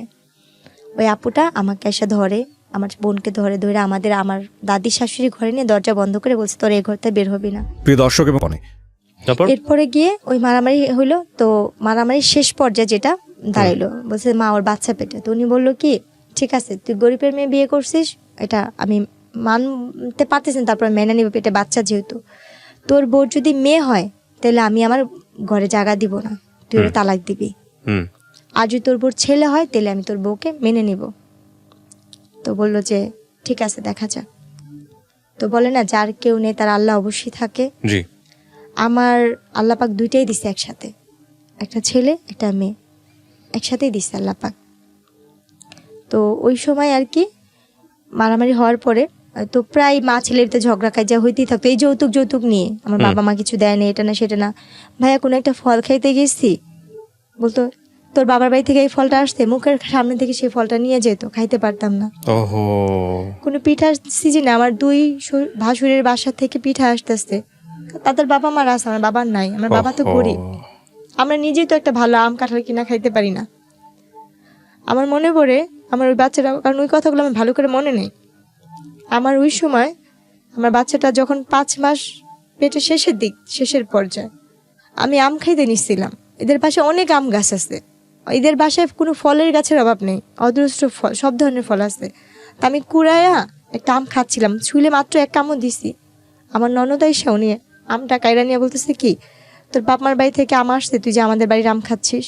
আচ্ছা, আপনার জামাই কি করতো? ও হয়েছে কি পলিটিক্স করতো, নেশা পানি করতো। ওইগুলোর দিকে কোনো খোঁজ খবর থাকতো না? আপনি জামার সাথে এগুলো শেয়ার করতেন যে আমার সাথে এরকম হয়েছে বাসায়? কখনো বলতাম না, কেন বলতাম না, ভাবতাম কি তার বাবা মার নামে বদনাম করবো যদি সে এটা না মানে, না মানে আচ্ছা। ভাই বোনের নামে বদনাম করবো যদি সে না মানে। আমি তো গরিবের মেয়ে, হুম ভাগ্য দোষে আমি এরকম বাড়ির বউ হয়েছি। হুম এরপরে ওই আম কাঁঠাল নিয়ে তাই একদিন আমার মাকে আমি ফোন দিয়ে বলি কি আম্মু তোমরা নিজেরা খাও বা না খাও, আমার যদি পারো একটু আম কিনা পাঠাও, একটু কাঁঠাল কিনা পাঠাও, হুম কোনো ফলের দিন আমাকে একটু ফল পাঠাও, বা কোনো পিঠার দিন আমার একটু পিঠা পাঠাও। হুম তা আম্মু চিল্লা পাল্লা করতো, তোরে যদি দিই আমার তার একটা মেয়ে আছে, কারণ সে তো কষ্ট করে, মানে দুজনকে দিতে হবে, দুজের কেটে দিতে হবে। সেটা তো সামর্থ্য নাই। এখন আম্মু আমাকে বকতো যে দিলেই তো লাইফে হ্যাঁ। আসবে, কোত্থেকে দিব, রাইট। সে কথা বলতো, দেই না দেই নেই, এরকম হয় শ্বশুর বাড়িতে 2-1 কথা হয়, বলে সহ্য করে থাকতে হয়, মেয়ে মানুষ না তুই, হুম এ কথা বলতো। তো সেখানে আমি বলার জায়গা পাইতাম না। আর আম্মু যখন এই যে মারামারিটা হয়েছে তখন দিয়ে আম্মু বলতে কি বাচ্চাটা ফালা দে, তোরে আমরা নিয়ে আসা পড়ি, হুম ছাড়াছাড়ি। তো বলতাম কি আম্মু মেয়েদের জীবনে কয়বার বিয়ে হয়, তুমি না এত কষ্ট করে আমাদের বড় করছো, তাহলে আমি এখান থেকে যদি যাই মায়ের সাথে খারাপ বলবো। হুম আমি ভাইয়া যতটুকু সাধ্য ছিল আমি যথেষ্ট পরিমাণে ওই ফ্যামিলিতে থাকার জন্য অনেক চেষ্টা করছি ভাইয়া। হুম তারপরে গিয়ে ওই ফলের যাওয়ার পর ওরা তো দিনে আলু লাগাইতো অনেক, তো আলু লাগানোর জন্য যে মানে কাজ করার লোক আসতো, গ্রাম দেশে বদলি বলে, অনেকগুলো করে ভাত রান্না করতে হতো। আমি তো কখনো লাড়কিতে রান্না করিনি, জি। তো লাড়কিতে রান্না করতাম, ধানের দিনে ধান নিতাম, আলুর দিনে আলু কাটতাম, পাটের দিনে পাট নিতাম, যা আমি জীবনে কোনদিন চোখেও দেখিনি, সবকিছুই করতাম। তো একদিন ওই ভাতের মার গালতে যা মানে ভাতটা পড়ে গেছিল, আমার শাশুড়ি এসে আমার এই যে হাতটা পুড়া দিছে, এখানে জ্বলন্ত কয়লার লার্কি দিয়ে এখানে পুড়া দিচ্ছে, এখনো চিহ্ন কাছে এই জায়গাটা, জ্বলন্ত কয়লার আগুনটা লাগা দিচ্ছে। আমি চিল্লান দিয়ে উঠছি। এরপর আমাকে কারেন্টের তার দিয়া আমাকে বাইরেছে। আমার পুরাটা পিঠ মনে হয় লাল লাল হয়েছে, মানে এত হয়েছে। তখন আমার বাচ্চার 6 মাসের পেটে বসছে। ওই দৃশ্যটা না আমার হাজবেন্ডের কানে, ও তো ঢাকাতে থাকতো, আমি গ্রামে রেখে গেছে আমাকে। ওকে কে যেন ফোন দিয়া বলছে, ওকে ফোন দিয়ে বলার পরে ও সেই দিনে, ও তো এমনি বৃহস্পতিবার দিন যাইতো, শুক্রবার দিন মানে থাকতো, শনিবার দিন থেকে বিকালে চলে আসতো বা রোববার দিন চলে আসতো। ওই সময় আমাকে বলে কি, ওই দিন হঠাৎ করে চলে আসতে আয়সা বলতেছে যে তোমাকে নাকি আমার মামা আসতে বা আমার বোন নাকি বকা দিচ্ছে, এরকম বলতেছিল। আমি ওনাকে কিছুই বলতেছিলাম না, চুপচাপ হয়ে গেছি। মানে এই কাহিনীটা বলার আগে গ্রাম দেশে তো 6টা-7টা বাজে সবাই মানে নিঝুম হয়ে যায় যার যার মতো। তো সেদিন আমাকে অনেক মারছে, তো আমি আমার সব কাজটা সেরে আমি আমার ঘরে, আমি যে ঘরটা থাকতাম সেটা একটা পুরানো তো লার্কির ঘর ছিল, কারণ আমার বাবার বাড়িতে কোনো ফার্নিচার দেয় না দেখা বা কোনো ক্যাশ টাকা দেওয়া হয়নি দেখে আমার ভাগ্যে ভালো কোনো ঘর জুটে নেই। যখন আমার স্বামী আসতো তখন আমার শাশুড়ির রুমের সাথে রুমটা আমাকে থাকতে দিত, আর যখন সে না থাকতো আমি ওই ঘরটাই থাকতাম, ওই ঘরটাই ঘুমাইতাম। তো পাটাতন ঘরে তো উনি গেছে, ওনার মার সাথে ভাত খাইছে, কথা বলতেছে, মা ও ভাত খাইবে না জেসমিনে, বলে কি ও খায়া চলে গেছে, তোর খা, তুই খা। আমার বাচ্চাদের ও কি কিছু করতো, কাজকর্ম কিছু করতো আপনার জামাই? এমনি শুনতাম যে প্রেসের কাজ করতো। তো ওইখানে ও বলার পরে ও রুমে গেছে, যা বলতেছে কি যে তুমি ভাত খাইছো? আমি বলছি না, আমি তো খাইনি, আমি আজকে সারাদিনেও খাইনি, কালকেও খাইনি। বলছি কেন? বলছে আমি এই অন্যায়গুলো করছি দেখা উনি তো আর দেয়নি। ও আমাকে ওই কথাগুলো জিজ্ঞেস করার পরে আমি এই কথাগুলি বললাম। বলার পরে ও অনেক মন খারাপ করে বলতেছে কি, জেসমিন যা করছি যাই হোক, আমার দোষের কারণে তো এই অবস্থা, আমি তোমাকে ঢাকাতে নিয়ে যাব, আমি ঢাকায় কাজ করে ভাত খাওয়াবো। ও আমাকে নিয়ে তারপর দিন ঢাকা চলে আসলো। আচ্ছা। ঢাকা চলে আসার পরে ঢাকা দুইজনে মোটামুটি ভালোই করতেছিলাম। ও আমাকে ওই যে বাসাটা নিছে ওইখানে বাসা ভাড়া বেশি, আর ও পলিটিক্স ওইভাবে থাকতে পারতেছিলাম। তো ও বলে কি তুমি তোমাদের বাসায় থাকো, বাচ্চা হওয়ার পরে আমি তোমাকে নিয়ে আসবো নি। তারপর আমার বাবা মার কাছে এনে দিয়ে গেল। দিয়ে যাওয়ার পরে 3 দিন পরে ও বলতেছে কি, শুনে না, আমার আম্মা তো বলছে আপনার মেয়ের যদি ছেলে হয় তাহলে আমাদের বাড়িতে উঠাবো, আর যদি ছেলে না হয় তাহলে আপনার মেয়েকে আমি আর নিব না, মেয়ে হলে আমি তালাকের কাগজ বাসায় পাঠা দিব। একে তো আমি বিয়ে করছি কিছুই পাই নাই, আমার অন্যান্য ভাইরা পাইছে, আর আপনার মেয়ের যদি মেয়ে, আমার 2 ভাইয়েরও মেয়ে, আপনার ঘরে মেয়ের ঘরে যদি মেয়ে হয় তাহলে আমি এই বউ দিয়ে কি করবো। আচ্ছা, এটা কে বলেছে? আমার ওই হাজবেন্ড। এরপর সে আর কোনো খোঁজ খবর না। পরে একদিন আমার মা আর আমার খালা মিলে আমার শাশুড়িকে ফোন দিচ্ছে যে আপনারা কি জেসমিনকে নেবেন না, ওর তো 7 মাস শেষের দিকে, বা আপনার কি দেখতে। বলছে যে আমার ছেলে তো যা বলার বলেই দিচ্ছে। পরে আমার খালা বললো কি তাহলে আমার একটা কথা, আপনি কি জানেন, মানে আপনার ফ্যামিলির লোকজন কি জানে যে ছেলে মেয়ে হওয়ার ব্যাপারটা আসলে শুধুমাত্র সায়েন্টিফিক্যালি এটা নির্ভর করে হচ্ছে একটা ছেলের উপরে? আমার পুরো ফ্যামিলি তো মানে লেখাপড়া জানে না। এটা জানে না? আপনি জানতেন এটা? আমি যে বললাম আপনাকে, আপনি এটা জানতেন? আমি নিজেও জানতাম না। আজকে ফার্স্ট জানলেন? হ্যাঁ, আমি আজকে মানে জানছি। একটা সন্তান ছেলে হবে নাকি মেয়ে হবে এই ক্ষমতাটা আল্লাহ শরীরবৃত্তীয়ভাবে একটা ছেলের মধ্যে রেখেছেন, এবং এটাতে একটা মেয়ের কোনো হাত নাই। হ্যাঁ, এবং এটা ক্রোমোজোমের ব্যাপার স্যাপার থাকে, আমি বৈজ্ঞানিকভাবে আপনাকে ব্যাখ্যা করবো না, কিন্তু এখানে মেয়ের কোনো হাত নাই। এটা আপনাকে এই কারণেই বলতেছি যে বাংলাদেশের অনেক অনেক মেয়ের ভাগ্য এই জিনিসটার উপর নির্ধারিত হয়, এবং মনে করা হয় যে ছেলে হবে না মেয়ে হবে এটা তারই দোষ। যদিও সমাজ অনেকখানি পরিবর্তন হয়েছে, এখন আর আমি জানি না এত পিছায় আছে কিনা মানুষ, কিন্তু এটা কি আপনি জানতেন? আজ পর্যন্ত আপনি জানতেন না? জানি না। আচ্ছা, তারপরে কি হলো? এরপরে গিয়ে সে আর আমাকে নিতে আসতো, তখন আমি শুধু কান্না করতাম আর ভাবতাম যে আল্লাহ কেন এরকম করলো, বা আমার বাবা মা এত টাকা পয়সা কোথায় পাবে। ডাক্তার বলছে যে মেয়ের বয়স কম, সিজার করতে হবে, বাচ্চা একসাথে 2 বাচ্চা একসাথে পেটে সিজার করতে হবে, এরকম ভাবে মানে করতেছে। আচ্ছা, তখন আর কি আমার বাবা মা কি করবে, তারাও খুব টেনশন করতো। আম্মু বলতে আল্লাহ ভরসা। আমি শুধু ভাই কান্না করতাম, কারণ কান্না করেছে আমার আর কিছু করার নেই। কিন্তু আমি তাকে কখনো মানে আমার হাজবেন্ডকে লাগবে বা তাকে আমার দরকারি ওরকম ভাবে তখন আমি ট্রাই করি, মানে স্বামী কি জিনিসটা আমার ভিতরে তখনও কোনো কিছু কাজ করেনি। আচ্ছা, আমার ভিতরে ওই জিনিসটা মাথায় খেলতো, সে যদি নাও আসতো আমার কোনো কিছু যায় আসে না, তার ভিতরে আমার কোনো মায়া বা ভালোবাসা কোনো কিছুই সৃষ্টি হয়নি। এরপর হয়েছে গিয়া আমার বাচ্চাটা মানে মারামারিতে হইলো, আমরা যখন বাচ্চা হবে আমার অলরেডি বাচ্চা হওয়ার সময় হয়েছে 2010-এর দিকে আমার বাচ্চা হলো হুম এবং নর্মালি ডেলিভারি হলো বাচ্চাগুলো। হুম বাচ্চাগুলো মানে 10-এর, বাচ্চাগুলো মানে টুইন ছিল? হ্যাঁ, ও আচ্ছা, মার্চের 26 তারিখে হয়েছে। দুটোই মেয়ে? না, ছেলে। এক ছেলে এক মেয়ে। এক ছেলে এক মেয়ে, মাশাআল্লাহ। হ্যাঁ, তারপর? এবং নর্মালি ডেলিভারি হয়েছে আল্লাহর রহমতে। হুম তখন ওই কথা শুনে ওনারা আসতে, হুম ও আমার হাজবেন্ড আসতে, আমার হাজবেন্ডের বড় ভাইটি সবাই আসতে, দেখলো খুব খুশি বাচ্চাদের নিয়ে হুম গেল, কিন্তু মেয়েটাকে ওরকম বেশি একটা আদর করে নাই। আচ্ছা ছেলেটাকে নিয়ে সবাই খুশি ছিল। আচ্ছা আচ্ছা এরপরে গিয়ে ওনারা আর কি ভালোই দিন কাটতেছিল মোটামুটি আল্লাহর রহমতে। ঝগড়া কাজে আসে, মানে মারধর আসে। হুম উনি তো নেশা করতো, নেশা করে আসতো, হুম। প্রায় বলতো যে তোকে বিয়ে করে কিছু পাইনি মাতাল অবস্থায়, তোরে বিয়ে করে যৌতুক পাইলাম না, তো তোকে দিয়ে আমি ইয়ে করবো, এখন তো আমার বাচ্চা হয়েছে, আমার ছেলে হয়েছে, আমার তার তোকে আর দরকার নেই, হুম আমার মেয়ের অভাব নেই, হুম এরকম বলতো। এমনকি উনি ঘরে অনেক মেয়েদের নিয়ে আসা, যেরকম স্বামী স্ত্রী থাকে ওরকম সে থাকতো। আচ্ছা, অনেক আপনার কিছু সামনেই? করতো। হ্যাঁ, এইভাবে সে ব্যাপারগুলো করতো। তো সত্যি কথা বলতে কি, আমার না ওই মানুষটার প্রতি কখনোই ভালোবাসা কি জিনিস আসেই নেই। কারণ আপনি বোঝেনি তো, নাই বোঝার বয়স ছিল না বিষয়টা। বোঝার বয়স নেই, আর কেন জানি তাকে তো আমি ভয়ই পাই, তাকে তো কোনো ভালোবাসার মানুষ হিসেবে দেখিনি বা স্বামী হিসেবে দেখিনি। 2টা বাচ্চা হয়েছে, তাও মনে হয় হাতে গোনা কয়েকদিন স্বামীকে পাইছি। হুম আমার ওনার প্রতি কোনো মায়া নেই, তো ওনার প্রতি আমার ভয়টাই বেশি কাজ করতো সবসময়। আল্লাহ কখন যেন এসে আমাকে মারবে, কখন যেন উনি মাতাল হয়ে আমাকে মারবে, হুম এই চিন্তাগুলো ছিল। আর ওনার সাথে যেটা, উনি হয়তো মানসিকভাবে সাইকো টাইপেরই ছিল, যেটা মানুষ বলে। হুম হুম আমি আমার হাজবেন্ডের সাথে কোথাও যাচ্ছি, কেউ যদি বলতে চাই তোর বউটা তো অনেক সুন্দর, উনি তাকে কিছু না বলে সে আমাকে উড়াধুরা মারতো। হুম আর মার কি, যে মারগুলো সহ্য করার মতো না, যে মারগুলি আমার আজও ঘুমাইলে চোখ বন্ধ করলে আমি চোখের সামনে ঝাপসা ঝাপসা ভাসে। হাতটাকে এভাবে পিছিয়ে বাঁধতো, মুখে কাপড় দিয়ে তার পাতালুতে মারতো, ও হো যেটা আমি বাইরে কেউ কিছু বলছে উনি আমাকে সে মারতো। কিন্তু যখন আমার বাবুগুলো হুম বয়স আস্তে আস্তে বাড়তে থাকলো, 6-7 মাস বয়স হইতে থাকলো বাচ্চাগুলোর, তখন থেকে তার অত্যাচার আরো বেশি বেড়ে যেতেছিল। হুম প্রতিনিয়ত তার অত্যাচার বাড়তেছিল, কারণ তার ছেলের প্রতি তার ভালোবাসা ছিল বেশি, হুম মেয়ের প্রতি না। এভাবে প্রায় এমন করে তার প্রায় মা বাবার কাছে আমি বেশিরভাগই বাবা মার বাড়িতে দিন কাটেছি। বড় লোক দেখে বিয়ে দিছে, কিন্তু বাবা মার বাড়িতে আমি পড়ে আসছি। হুম বড় লোক শুধু নামেই ছিল, কাজে না।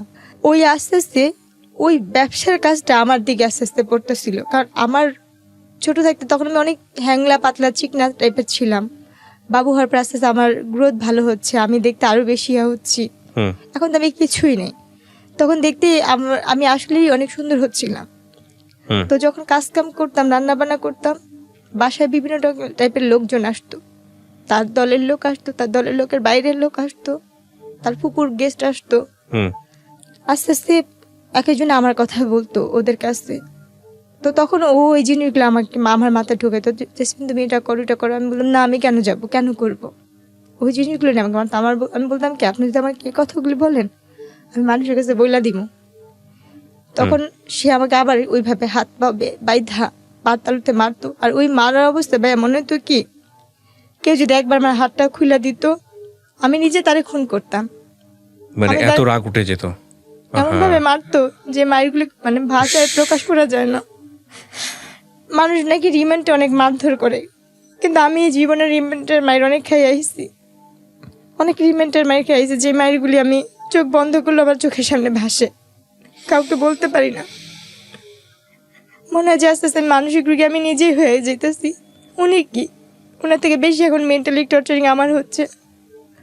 বাপ মার কাছে যেমন, বাপ মা তো গরিব, বাপ মা কোত্থেকে আমরা সাহায্য করবো। হুম আবার কিছু বলতে গেলে বলতে হুমকি দিত, আমার ভাইরে এটা করবো, ছোট ভাইরে ওই করবো, বড় ভাইরে ওই করবো। চিন্তা করতাম আমার লেগে আমার ভাইদের ক্ষতি হইব, আমরা তো নিজেরই গরিব। ওনার সবকিছু মানতাম, খালি পারতাম না নিজের দেহটারে বিলা দেওয়ার জন্য। যা বলতো তাই করতাম, যেটা বলতো সেটাই করতাম। আর স্বামীতে যে ভালোবাসা, তাকে আমি এটা কখনই আমার ভিতরতে কখনো আসেনি। তার জন্য মানুষ যেমন একটা মেয়েকে ভাড়া করে আনে, ব্যবহার করে, আমি ওনার কাছে সেরকমই মনে করতাম যে উনি যে মেয়েটাকে আজকে আনছে আমি তাদের ভিতরে একজন। ওহো এই জিনিসটা মনে করতাম সবসময়। তারপরে গিয়ে এই যে বাবা খাওয়াটা, উনি বাবা খাওয়া তুললো আস্তে আস্তে। হুম আস্তে আস্তে আমাদের সংসার ধ্বংসের পথে চলে যেতেছিল। তার ভাই বোন, তার আত্মীয়স্বজন সবাই এক সাইডে হয়ে যেতেছে। শুধু তার সাথে তার 2 ভাই আর তার মা ছাড়া আর কেউ তার সাথে মিলতো না। হুম। কারণ তারা তো এই ধরনের ব্যবসা করতো, আর তারা একটা ফুপু ছিল এই ধরনের কাজ করতো। প্রিয় দর্শক এবং শ্রোতা, আপনারা শুনছেন এবং দেখছেন জীবন গল্প। তারপর আমার যতটুকু লাস্টের দিকটা মনে পড়ে, আমার উপরে তো যে অত্যাচারগুলো গেছে তো গেছি, আমাকে গ্রামে নিয়ে আমি বলছি এরপর তো পুলিশ কেস হয়েছিল বংশাল থানার ভিতরে ওর নামে? ওর নামে। আচ্ছা। তবে যে বাসায় থাকতাম সে বাসায় আমাকে একবার অনেক মারতেছিল। ওই দিন মনে হয় আমাকে ছাদ থেকে ফালা দেওয়ার কোনো প্ল্যান করছিল।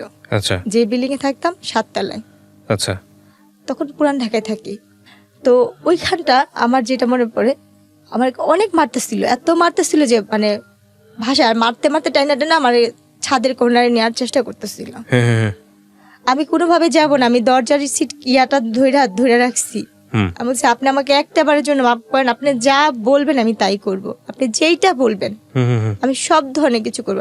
আমি কাজের মেয়ে হয়ে থাকবো শুধু আমার বাচ্চাগুলোর জন্য, শুধু আমার সন্তানগুলোর জন্য আমি এই লোকটার সাথে থাকতে চাইতাম। কারণ আমার নিজের প্রতি, নিজের দেহের প্রতি কোনো লোভ ছিল না, এই দুনিয়ার কোনো কিছুর প্রতি আমার লোভ নেই। আমার শুধু একটাই সব ছিল, আমি একটা ঘরের বউ হবো, একটা যৌথ পরিবারের বউ থাকবো, একটা সংসারী মেয়ে থাকবো। আমার একটা ঘর দরকার ছিল, স্বামী যেমনই হোক, আমি সেটা পাইনি। এরপর ওই দিন মারার পরে না শুধু ওই বিল্ডিং এর মানুষজন আমাকে ধরে, তারপর আমি না পারি ওই দিন কোনার প্রতি আমার ক্ষিপ্ত একটা ঘৃণা চলে আসছিল যে আমি ওনার অত্যাচার আর সহ্য করবো না, আমি ওনার প্রতি নিজে যে মামলা করবো, কেস করবো। আমি আমার বাচ্চাটাকে দুইটারে কোলে নিয়ে আমি নাইমা চলে আসছি, পলাই চলে আসছি ধরতে গেলে, যে আমি বংশাল থানায় যাই ইয়া করে। ওনারা আমার মায়ের চিনুক দিয়ে মাথা ফাটা ছিল, শরীরের এখানে সেখানে মায়ের চিনুক দেখা ওনারা সাথে সাথে আমাকে ইয়ে করতে কেস নিয়ে নিচ্ছে। মানে আপনি মামলা করলেন কত সালে? ওইটা 10-এর দিকে, 2010-এর দিকে। তারপর ওনারা নেওয়ার পরে নারী নির্যাতন মামলা। হ্যাঁ, তারপর করার পরে ও মা পুলিশ বাসায় আসলো, ওরকে বাসায় পেলো না, ওর ভাই ফোন দিল, ওর মা ফোন দিল, পুলিশ বললো আচ্ছা ঠিক আছে তুমি বাসায় চলে যাও। আমি ওইখানেই বসা, তারা কিন্তু আমার হাজবেন্ডের সাথে কথা বললো, আচ্ছা ঠিক আছে এটা পারিবারিক ব্যাপার, তারা ঘরোয়াভাবে ম্যানেজ করে নেবে, আপনারা যান, চলে যান।